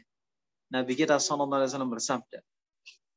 Orang yang membaca subhanallahi wa bihamdi, subhanallahil azim 100 kali. Siap 10 menit lagi nih. Barang siapa yang jadi kalau kita ngucapin subhanallahi wa bihamdi, subhanallahil azim, artinya apa? Maha suci Tuhanku dan segala puji baginya. Maha suci Tuhanku yang maha agung. Baca itu 100 kali, dicicil nggak apa-apa. Jadi misalnya kalian pas mau berangkat kampus atau mau nungguin dosen nih, bacanya 10 kali dulu deh. Beres satu pelajaran, nunggu dosen yang lain, baca 20 kali. Pokoknya usahain targetin 100 dalam sehari, batasnya dari mulai subuh sampai waktu maghrib. Jadi panjang nih waktunya. Baca itu 100 kali, maka tidak ada satupun orang di hari kiamat yang lebih baik daripada kalian. Kecuali orang yang mengamalkan yang sama dengan kalian atau lebih banyak. Wow. Bayang gak sih? Ibadah yang dikit itu, paling banter 10 menit dah. Dan itu pun boleh dicicil, dari pagi sampai maghrib nyicilnya. Boleh misalnya 5 sampai 20 kali, jadi total 100, atau mungkin 10, atau mungkin kalian mau sekali doang, terus nanti 5 menit kemudian baru baca sekali lagi, sampai totalnya 100 kali. Itu kalian gak ada yang lebih baik dari kalian, kecuali orang yang mengamalkan lebih banyak dari kalian. Wow. Dan saya yakin bisa dilakukan oleh semuanya. Maka itulah ibadah yang seharinya. Cuman itu doang. Kemudian pas maghrib usahakan teman-teman cari orang yang bisa kalian bukain puasa. Teman kalian kayak teman kosan, teman kampus. Gak usah ngasih banyak-banyak, ngasih botol apa, aqua gelas jangan aqua apa. Ron 88 jadinya malah nyebut merek ya. Pokoknya minuman air mineral gelas yang harganya cuma 500-an itu kasih ke teman kalian. Karena kalau kalian ngebukain puasa, kalian akan dapat pahala dari teman kalian tanpa mengurangi pahala dia. Maka kalau kalian saling tukar makanan nih, misalnya Teh Fitri ngasih Teh Astri, terus sebaliknya Teh Astri ngasih ke Teh Fitri, pokoknya saling tukeran gitu, saling ngebukain puasa satu sama lain, maka kalian akan dapat pahala yang super duper melimpah. Kemudian sholat maghrib di masjid tentunya, ya tadi sholat duhur asar udah sepakat lah itu pasti, ya nggak boleh ditinggal.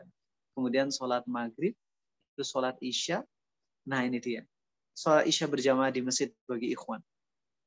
Habis sholat isya berjamaah di masjid, kalau bisa ikut taraweh bagus. Kalau bisa ikut taraweh bagus. Dan keutamaan taraweh tahu, orang yang ikut sholat taraweh sampai beres, walaupun tarawehnya nggak terlalu lama, misalnya cuma 30-40 menit, tapi kalau kalian ikut sholat tarawih sama imam sampai beres, maka kalian dapat pahala seperti sholat semalam suntuk tanpa tidur. Saya yakin kalian nggak sanggup untuk ibadah semalam suntuk tanpa tidur kan. Karena kalian sibuk sama ngampus. Tapi kalau kalian baca itu, tarawih sampai beres sama imam, itu dapat seperti pahala semalam suntuk. Atau kalau emang kalian gak sanggup taraweh karena lagi-lagi kalian sibuk, sholatlah isya dan subuh berjamaah di masjid. Kenapa? Karena Nabi kita SAW bersabda, barang siapa yang sholat isya berjamaah di masjid, dia dapat pahala seperti sholat setengah malam. Dan orang yang melanjutin dengan sholat subuh berjamaah di masjid, maka dia seakan-akan mendapatkan pahala sholat semalam suntuk tanpa tidur. Kesimpulannya, kalau orang, dia sholat isya, sholat subuh, plus sholat tarawih berjamaah di masjid sampai beres, maka dia seakan-akan dalam satu malam tuh kayak dapat pahala sholat 2 malam tanpa tidur. 1 malam dia dapatkan dari pahala sholat isya dan subuh berjamaah di masjid, dan satu malam lagi dia dapat pahala atas sholat tarawih berjamaah di masjid tanpa sampai beres selesai imam. Jadi dalam semalam kita dapat 2 malam tanpa tidur. Dan ini pahala udah luar biasa, teman-teman. Maksimal banget. Di waktu yang super duper sedikit, cuman itu doang agenda yang saya sampaikan. Tapi kalau diamalin, powerful banget. Kalau nggak bisa tarawih pun, tetap kalian dapat pahala yang super dengan sholat isya dan subuh berjamaah di masjid. Kalian itu jangan ketinggalan tuh isya sama subuh di masjid. Usahain banget, walaupun nggak bisa tarawih, habis sholat isya kalian pulang karena harus nugas, nggak apa-apa. Tapi itu juga udah spesial banget. Sekarang di 5 menit yang tersisa. Tadi amalnya dikit kan ya? Mungkin kalian akan ngerasa, aduh dikit banget. Iman saya malah ngedrop deh kalau cuma terlalu dikit kayak begini. Itu dia problem. Kenapa iman bisa ngedrop? Bukan karena sedikitnya kuantitas. Tapi tidak berkualitas. Itu dia. Orang baca Quran 2 juz per hari, tapi dia nggak menghayatinya. Dia nggak ngehayatinya. Maka walaupun dapat pahala, tapi imannya nggak akan naik drastis. Imannya nggak akan naik drastis. Feelingnya, khusyuknya, indahnya, nikmatnya ibadah nggak akan terlalu dapat. Tapi orang yang ngebaca 1 ayat Quran, mohon maaf mikrofon selain saya dimatikan.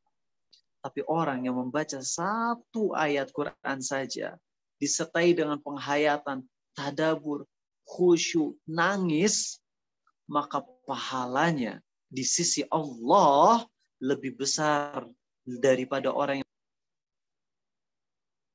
Ini yang ngucapin ini bukan saya. Abdullah bin Abbas, sahabat sekaligus sepupu Nabi Muhammad SAW bersabda, membaca 1 surat disertai dengan khusyuk, penghayatan, lebih aku cintai daripada membaca seluruh isi Quran tanpa penghayatan. Dan kalau nggak salah Ibnul Qayyim pernah berkata, saya lupa nukilannya dari Ibnul Qayyim atau ulama lainnya, membaca 1 ayat Quran yang disertai dengan khusyuk, penghayatan, itu di mata Allah lebih agung daripada membaca 30 juz tanpa dihayati. Kenapa sih? Karena ngebaca 1 ayat Quran, kalau kita dalami, hayati sampai nangis, itu efeknya powerful banget, teman-teman. 1 ayat Quran yang disertai dengan penghayatan bisa bikin kita tobat. Tapi 30 juz Quran yang kita baca tanpa penghayatan, kita dapat pahala tentunya, bagus. Tapi kurang nyentuh dan kurang bisa ngebuat kita menjauhi dosa. Padahal bulan Ramadan itu yang harus kita targetin adalah apa? Jauhi dosa. Mana antara 2 orang ini yang lebih baik? 1. Orang yang di bulan Ramadan, dia taraweh, dia baca Quran banyak, tapi dia dosa-dosa nggak ditinggalin. Pacaran masih, nonton film haram masih, dengerin musik yang haram masih. Atau orang yang ibadah sunnahnya dikit, tapi dosa dia sukses untuk menjauhi total. Nonton film haram baik siang maupun malamnya 30 hari full, dia sukses nggak ngelakuin dosa. Yang lebih baik di sisi Allah adalah orang yang kedua. Yang ibadah sunnahnya dikit, tapi dia bisa menjauhi dosa. Dan gimana bisa sampai ke derajat itu sih? Gimana caranya bisa sampai menjauhi dosa-dosa? Caranya adalah dengan ibadah yang dihayati. Maka please teman-teman, kalaupun kalian bukan tipe orang yang bisa ibadah banyak sunnahnya, kayak anak-anak pesantren yang baca 2 juz, 3 juz per hari, tapi tolong, ibadah kita yang wajib aja, atau ibadah sunnah yang sedikit, coba usahakan hayati. Dan saya yakin kalau orang tuh ibadahnya udah khusyuk, dia sholat. Bismillahirrahmanirrahim. Dia terjemahin di dalam hatinya dengan menyebut nama Allah yang Maha Pengasih lagi Maha Penyayang. Terus pas ayat keempat, Maliki Yaumiddin, penguasa hari pembalasan, langsung dia ingat sama dosa-dosa masa lalunya. Ya Allah, ini akan dihisap di hari kiamat. Kemudian ketika baca ayat ke-6, Ihdinas siratal mustaqim, tunjukkan kami ke jalan yang lurus. Itu teman-teman, kalau kita bisa ibadah walaupun dikit yang sunnahnya, tapi dihayati, itu powerful banget dan bisa ngebuat kita sukses menjauhi dosa dan maksiat. Dan itulah, ini udah habis waktunya. Itulah amal yang paling dicintai oleh Allah di hari kiamat kelak. Dan itulah amalan yang bisa melampaui orang-orang yang mungkin ibadahnya banyak tapi tidak berkualitas. Targetkan ibadah yang sedikit tadi, tapi dengan kualitas, dengan penghayatan, dengan khusyuk. Baca terjemahannya. Nggak apa-apa nggak baca 1 juz per hari, tapi bacalah 1-2 halaman dengan terjemahannya. Hayati, kalau bisa targetin, bisa nangis saat baca ayat tentang Jahannam. Itu di mata Allah pahalanya luar biasa. Plus iman kita akan terasa banget indah walaupun ibadah sunnahnya dikit.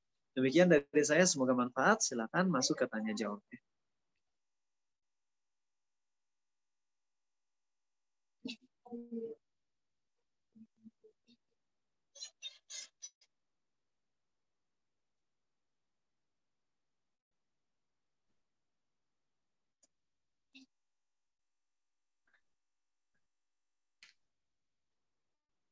Baik, jazakallah khairan kepada Ustadz Abu Takeru yang telah memaparkan materi kajian pada sore hari ini. Nah, jadi yang bisa saya simpulkan dari penjelasan Ustadz Abu Takeru sendiri adalah kalau ketika bulan Ramadan, teman-teman, bukan kuantitas yang kita lihat, namun kualitas dari ibadah kita itu sendiri yang kita lakukan selama bulan Ramadan itu sendiri. Buat apa banyak, tapi kita tidak bisa mengamali ataupun kita tidak bisa meresapi apapun dari kita yang kita lakukan itu sendiri. Baik, semoga dengan kajian yang kita dapatkan tadi membuat ilmu kita semakin luas dan membuat kita siap untuk menunaikan ibadah pada bulan Ramadan ini dan bisa tetap istiqomah untuk seterusnya. Nah, selanjutnya kira-kira ada sesi apa nih? Oke sih, selanjutnya kita ada sesi tanya jawab nih bersama Ustadz Abu Takeru dengan pertanyaan yang udah disampaikan teman-teman melalui link Slido yang udah dibagikan tadi. Buat teman-teman IT, boleh minta tolong share screen-nya ya.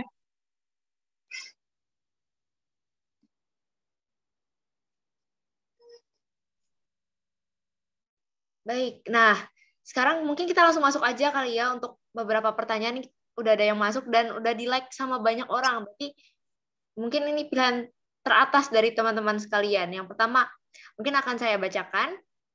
Afwan Ustadz, bagaimana orang yang sering ibadah sunnah bisa jenuh? Bukankah melakukan suatu hal secara terus-menerus malah jadi mudah dijalani karena terbiasa? Baik, untuk pertanyaan pertama silahkan dijawab Ustadz. Baik. Ya, sebelumnya tadi pun panitia tuh ngasih 35 menit untuk materi, dan alhamdulillah karena materi lebih awal jadi saya tadi bisa lebih ya 42 menitan. Maka saya minta 1 menit aja ya kepada semua yang hadir di sini, 70 peserta yang di sini, please lakuin apa yang saya minta ke teman-teman. Karena ini bagian dari materi juga tapi lebih ke di take home. Jadi kalian bisa ngelakuin ini di rumah nanti. Please teman-teman yang 70 orang di sini buka aplikasi Instagramnya. Oke, sebentar aja ya. Buka aplikasi Instagram. Kemudian silakan teman-teman follow Abu Takeru 0. Di sini saya sambil ngecek juga, barangkali dari 70 orang nggak pada ngedengerin tanya jawabnya, dan itu bahaya. Rugi banget nantinya. Ya. Abu Takeru 0 di Instagram ya. Saya cek. Oh, udah hadir Mas Rizky, Royan, Amalia. Silakan, saya tunggu. Abu Takeru lalu angka 0 di Instagram. Saya berharap minimal 50% deh ya bisa ngelakuin ini untuk membuktikan bahwasanya kalian emang mendengarkan ceramah saya. Oke, alhamdulillah. Ya, sepertinya sudah hampir sampai 50%. 30 orangan lebih ya. Abu Takeru 0. Setelah memfollow Abu Takeru 0, teman-teman nanti lihat di highlight story saya ada tulisan hijrah ya. Nah, teman-teman nanti kalian bisa klik itu nanti aja habis kajian ya. Nanti di situ ada poin-poin penting untuk memperbaiki ibadah kita dari basic banget. Barangkali teman-teman ada ibadah kita yang selama ini kita udah rutin lakuin tapi ternyata masih ada yang salah, dan itu disitulah saya memperbaiki orang-orang, terutama dalam masalah wudhu. Simpel aja, ini sekedar spoiler. Akhwat, buat kalian yang kalau pas lagi sholat dagu masih kelihatan, jadi pakai muknanya itu di sini, maka sholatnya nggak sah. Menurut kebanyakan ulama. Emang sih kalau di luar sholat mungkin belum biasa ya pakai kerudung yang nutupin dagu, tapi setidaknya di dalam sholat. Di dalam sholat kalian kerudung tuh harus dimajuin ke sini, harus tertutup seluruh dagunya, karena kalau cuma segini bagian bawah dagu ini termasuk ke dalam aurat menurut mayoritas ulama. Wah, baru tahu Ustadz. Ya itu dia, makanya saya menyampaikan poin-poin penting di dalam highlight story hijrah tadi untuk memperbaiki ibadah-ibadah tersebut. Oke, kembali ke pertanyaan tadi, bagus sekali pertanyaannya. Ustadz, bagaimana mungkin orang beribadah sunnah, tapi kok malah jadi futur dan bosan? Yang menyampaikan ini bukan saya, tapi Nabi sendiri, SAW. Beliau bersabda, lakukanlah ibadah sesuai kemampuan. Saddidu wa qarribu wa'alamu. Hendaklah seseorang itu beribadah sesuai kemampuan. Ya, yang terbaik, tapi sesuai kemampuan. Allah tidak akan bosan sampai kalian bosan, kata Nabi SAW. Tentunya maksud sifat Allah bosan ini menurut para ulama ini kiasan. Memang ada penafsiran yang agak panjang tentang ini, saya nggak bisa menyampaikan sekarang. Tapi saya hanya menyampaikan hadisnya saja ya. Adapun penafsiran apa maksud Allah bosan, apakah Allah bisa bosan, di situ harus ada pembahasan tersendiri di bab akidah. Jadi sekali lagi saya hanya menyampaikan hadisnya saja. Hendaklah kalian beramal sesuai kemampuan kalian, karena Allah itu tidak akan bosan sampai kalian bosan. Dan Nabi SAW pun bersabda, amal yang paling Allah cintai adalah amalan yang rutin, yang istiqomah, walaupun sedikit. Amal yang paling istiqomah atau rutin walaupun sedikit. Dan itu bisa dilakukan.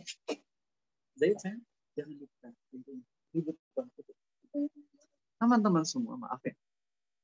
Seseorang kalau ibadahnya banyak langsung tanpa diiringi dengan kualitas, maka yang ada adalah kebosanan.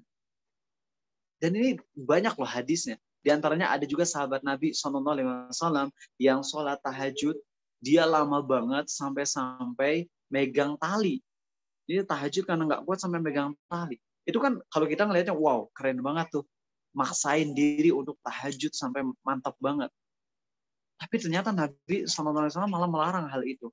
Kemudian di hadis yang lain Nabi SAW bersabda, jikalau seseorang dari kalian sedang sholat kemudian dia mengantuk, hendaklah dia tidur. Hendaklah dia stop sholatnya, tidur. Dan dari banyak hadis, saya nggak bisa nyampaikan semuanya sekarang ya, karena waktu terbatas banget.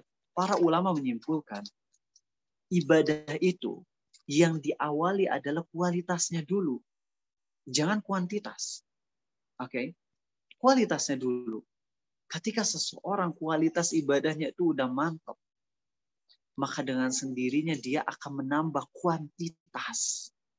Dan nambahnya kuantitas itu akan terasa nikmat pada dirinya, bukan akan menjadi beban. Kalau seseorang mengawalinya dengan kuantitas dulu, mungkin dia bilang lama-lama akan terbiasa. Iya, akan terbiasa. Tapi ketika kebiasaan itu bukan diawali dari kualitas khusyuk, nikmat, maka itu akan terasa jadi beban, teman-teman. Dan gak akan menjadi sesuatu yang indah lagi di hati. Bahkan cenderung gak akan menaiki iman. Itulah kenapa Nabi SAW menyuruh sahabat tadi untuk puasa 3 hari saja. Untuk baca Quran sehari 1 juz aja. Untuk namatin Quran dalam sebulan aja, artinya sehari 1 juz. Karena beliau tahu ibadah yang sedikit itu ketika seseorang melakukannya dengan kontinu dan penuh dengan kekhusyuan, penuh dengan penghayatan, penuh dengan kenikmatan, maka dengan sendirinya dia akan menambah kuantitasnya pelan-pelan. Tapi pelan-pelan tersebut akan istiqomah. Ya, percaya deh.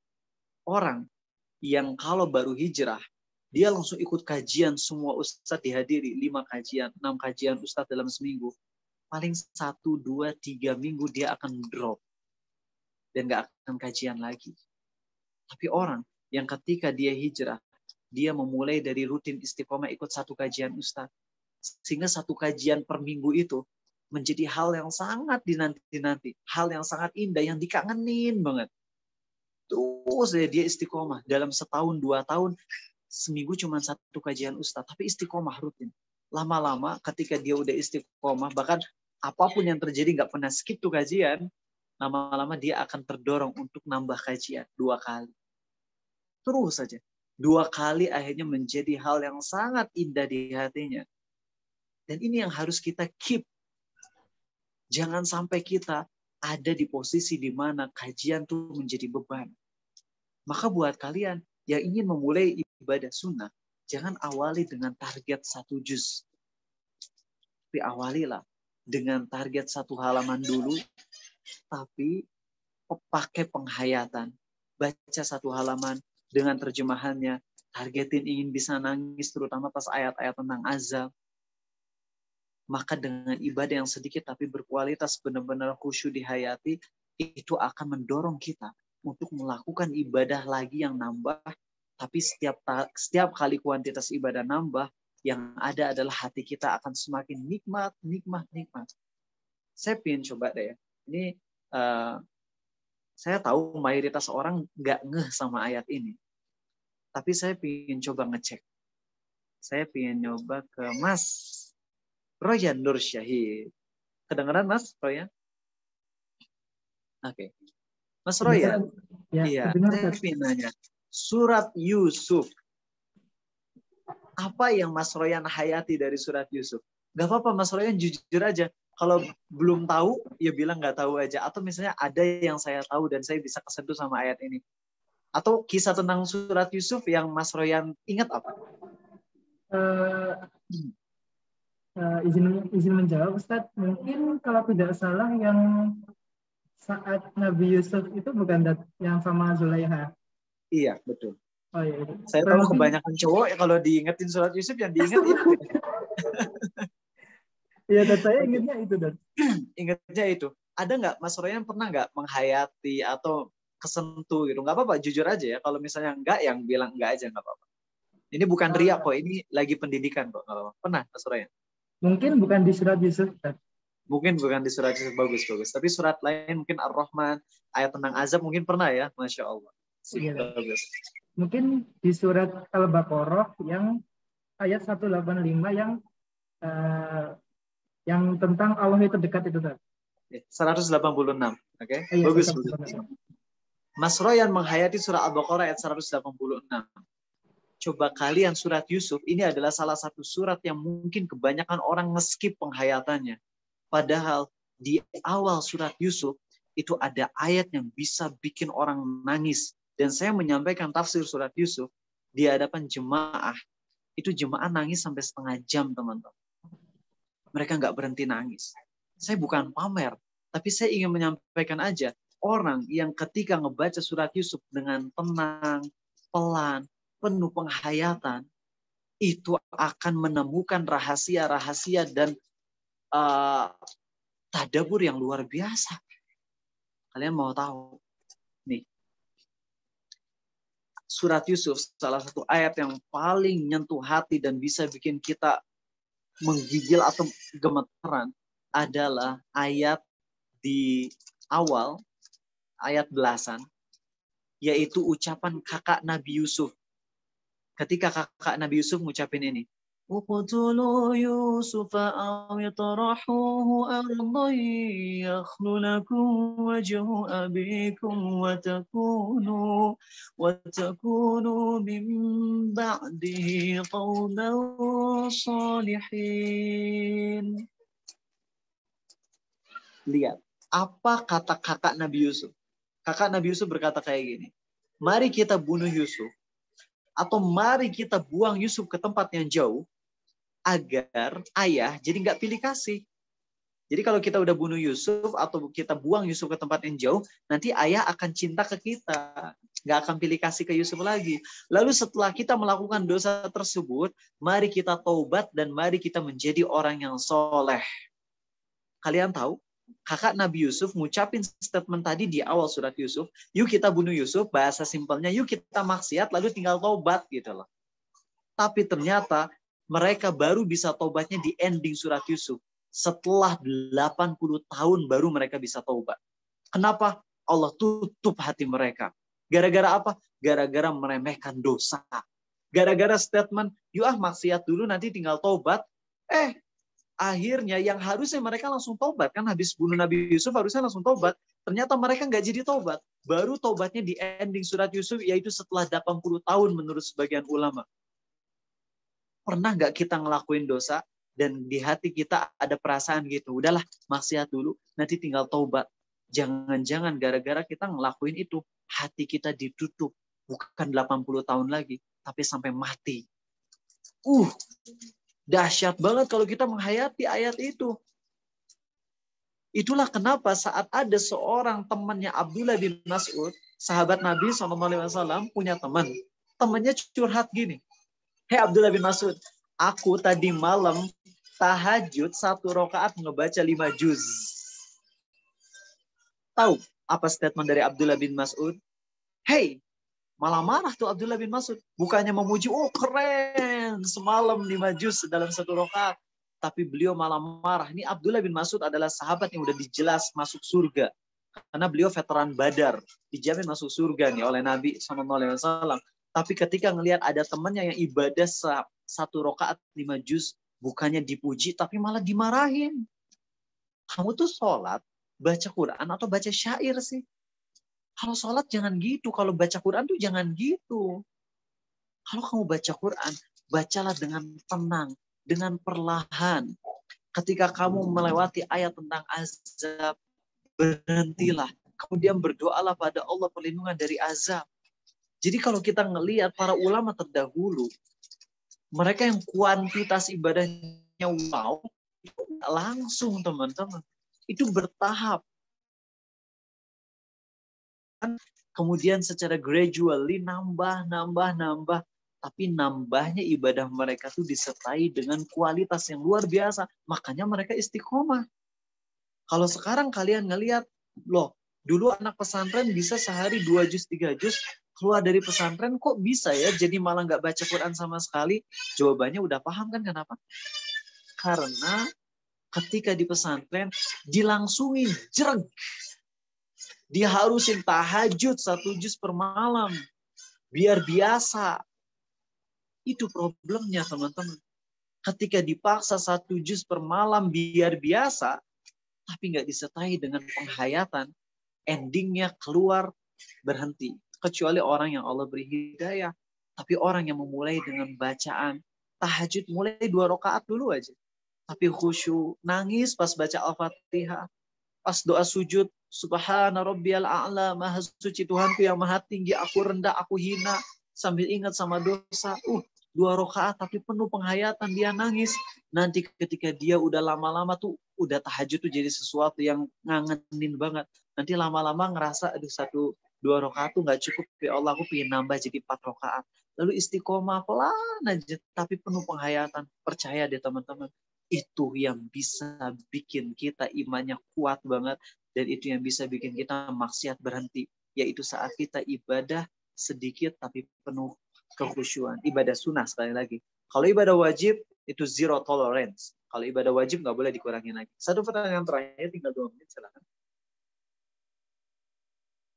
Oke, terima kasih Ustadz atas jawabannya. Mungkin karena kita udah mau mendekati waktu batasnya, mungkin satu pertanyaan terakhir nih, ada pertanyaan, Afwan Ustadz, apabila ada perempuan yang sedang berhalangan melakukan ibadah sunnah, berzikir pada bulan, gini, apabila pada perempuan yang sedang berhalangan melakukan ibadah sunnah, berzikir pada bulan Ramadan, apakah syafaatnya akan sama seperti pada bulan biasa? Mohon jawabannya, terima kasih Ustadz. Bukan syafaatnya, mungkin pahalanya mungkin ya. Nabi kita SAW bersabda, jikalau seorang mukmin dia itu lagi safar atau lagi sakit, maka Allah mencatat baginya pahala sebagaimana ketika dia sedang tidak sakit dan tidak safar. Orang yang lagi perjalanan safar, itu rentan ibadahnya akan menurun. Begitupun yang lagi sakit. Tapi Allah akan catat pahala sebagaimana ketika dia lagi sehat dan dia sedang tidak safar. Bisa teman-teman. Walaupun lagi haid. Dan kalau lagi haid, bukan berarti kita pakai hadis tadi, yes. Aku di luar haid udah istiqomah, berarti pas lagi haid walaupun gak ibadah, aku tetap dapat pahala sama. Oh bukan gitu. Ingat, ketika haid yang dilarang hanyalah sholat dan puasa dan tawaf. Adapun baca Quran, Itu ulama berbeda pendapat, dan pendapat terkuat dalam mazhab Syafi'i yang dipegang oleh Ibnu Hajar al-Asqalani, baca Quran itu boleh teman-teman bagi orang yang haid. Boleh. Yang dilarang itu memegang mushafnya. Nah, terus saya mau baca Quran gimana Ustadz? Saya belum hafal Quran. Kan bisa memegang yang bukan mushaf yang full Quran. Bukan yang full bahasa Arab. Baca mushaf yang ada terjemahannya. Atau baca Quran Android.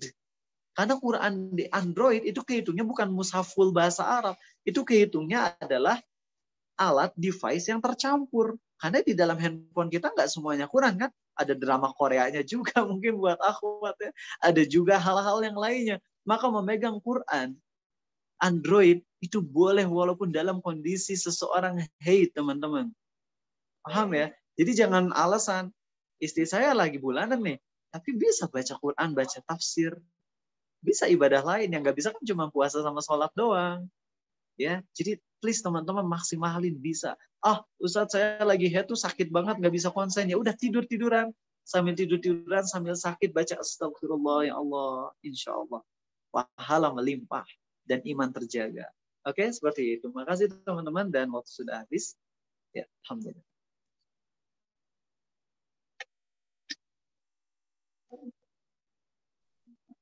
Baik, jazakallah khairan bagi pada Ustadz Abu Takeru karena bersedia mengisikan waktu untuk hadir dan memaparkan materi yang sangat bermanfaat kepada kami semua, serta menjawab pertanyaan-pertanyaan yang diajukan. Semoga ilmu yang disampaikan tadi dapat benar-benar menjadi pemahaman untuk kita semua.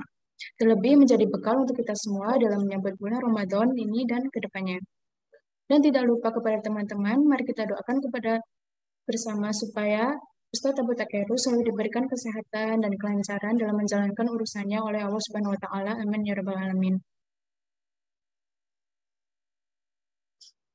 Baik, sebelum lanjut ke acara selanjutnya, kami akan mengambil dokumentasi bersama dengan Ustadz Abu Takeru beserta peserta yang lainnya. Jadi untuk peserta yang masih belum on cam, boleh on cam dulu yuk, kita mau ada dokumentasi bersama Ustadz Abu Takeru. Mungkin kita tunggu 1 menit sampai 5:23 kali ya. Boleh teman-teman yang masih belum on cam, dipersilakan untuk on cam mulai dari sekarang. Yuk yang belum on cam nih, masih ada banyak nih aku lihat-lihat nih.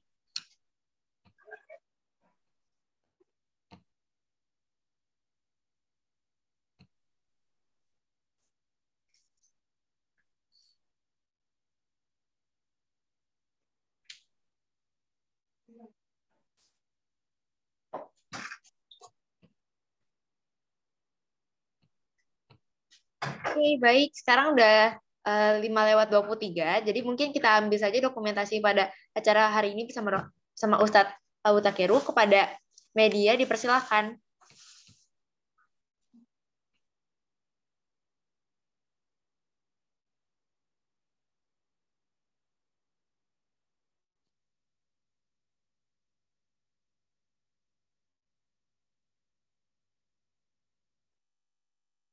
Oke, halo media. Apakah di sini? Boleh mengambil. Oh ya, baik. Ini ada 2 slide yang on cam, yang slide ketiga nggak ada yang on cam ya. Jadi langsung aja dalam hitungan ketiga nanti aku foto. 1, 2, 3. Oke, slide kedua. Oke, siap-siap. 1, 2, 3. Baik, sudah. Baik, terima kasih kepada media atas kesempatan untuk foto. Syukran kasiran kepada Ustadz Abu Takeru. Bila ada acara di luar forum ini, dipersilakan untuk meninggalkan ini. Oke, assalamualaikum. Waalaikumsalam, Ustadz. Waalaikumsalam. Terima kasih Ustadz Abu Takeru.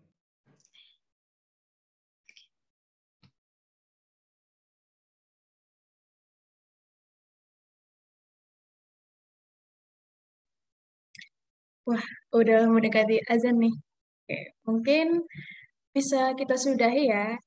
Tapi nanti dulu nih, ada yang something. Apa ya kira-kira? Mungkin untuk mempersingkat waktu, Kami persilakan koor acara untuk berlangsung speak up nih. Kepada Royan dan Nisa, waktu kami di tempat persilakan.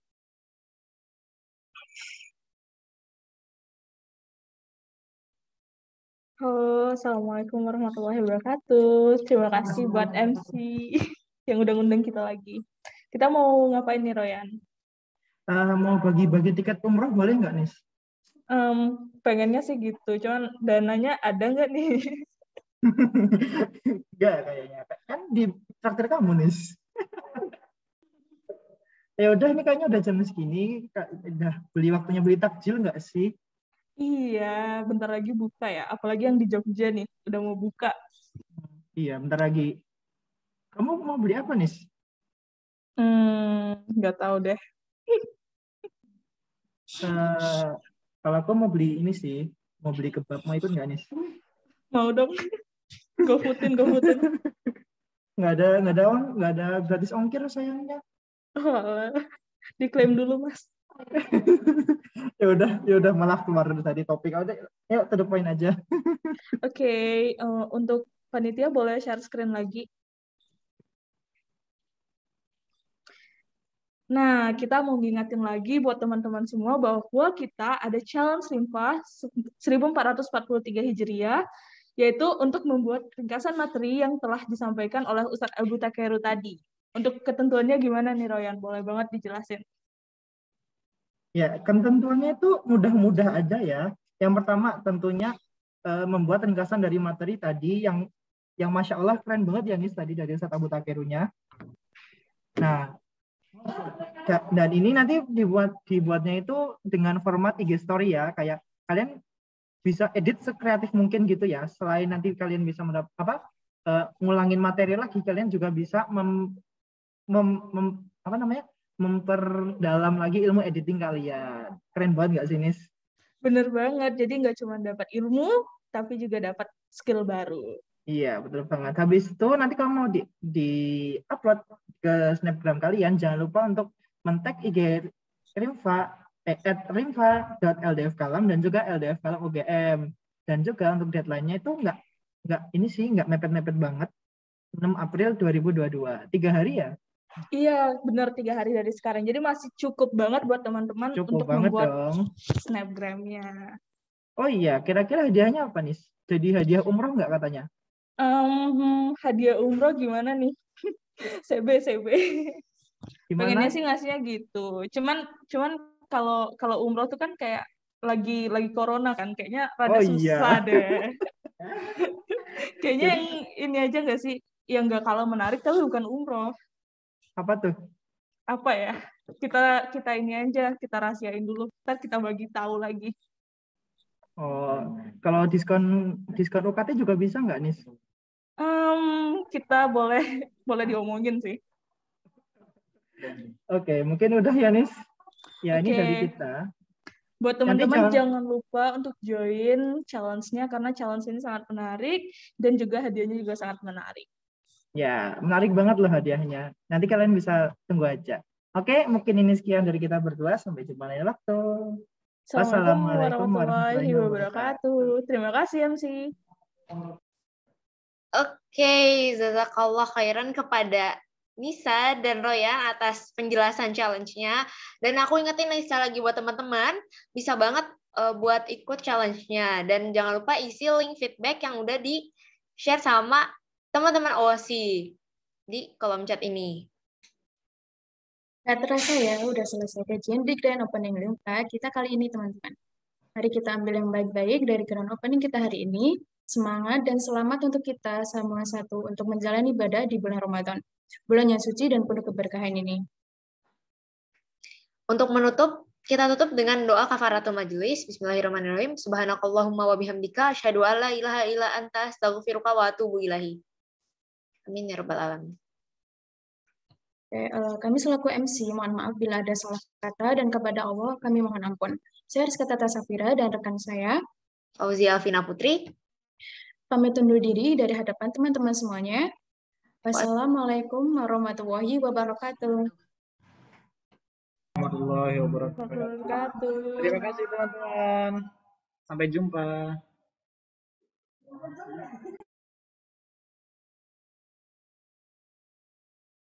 You spread my wings and fly me to the sky.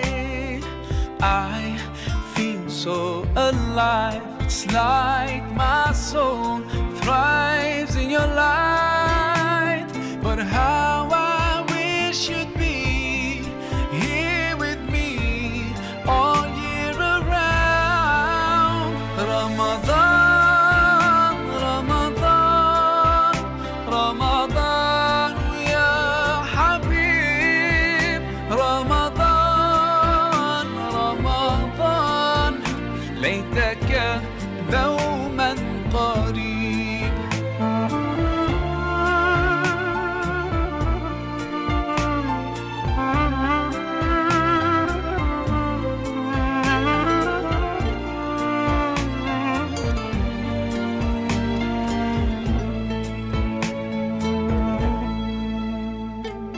Love is everywhere, so much peace fills up the air.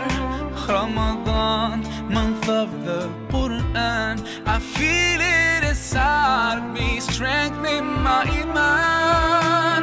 But how I wish you'd be here with me all year around. Ramadan, Ramadan, Ramadan ya Habib. Ramadan, Ramadan, ليتك دوما قريب.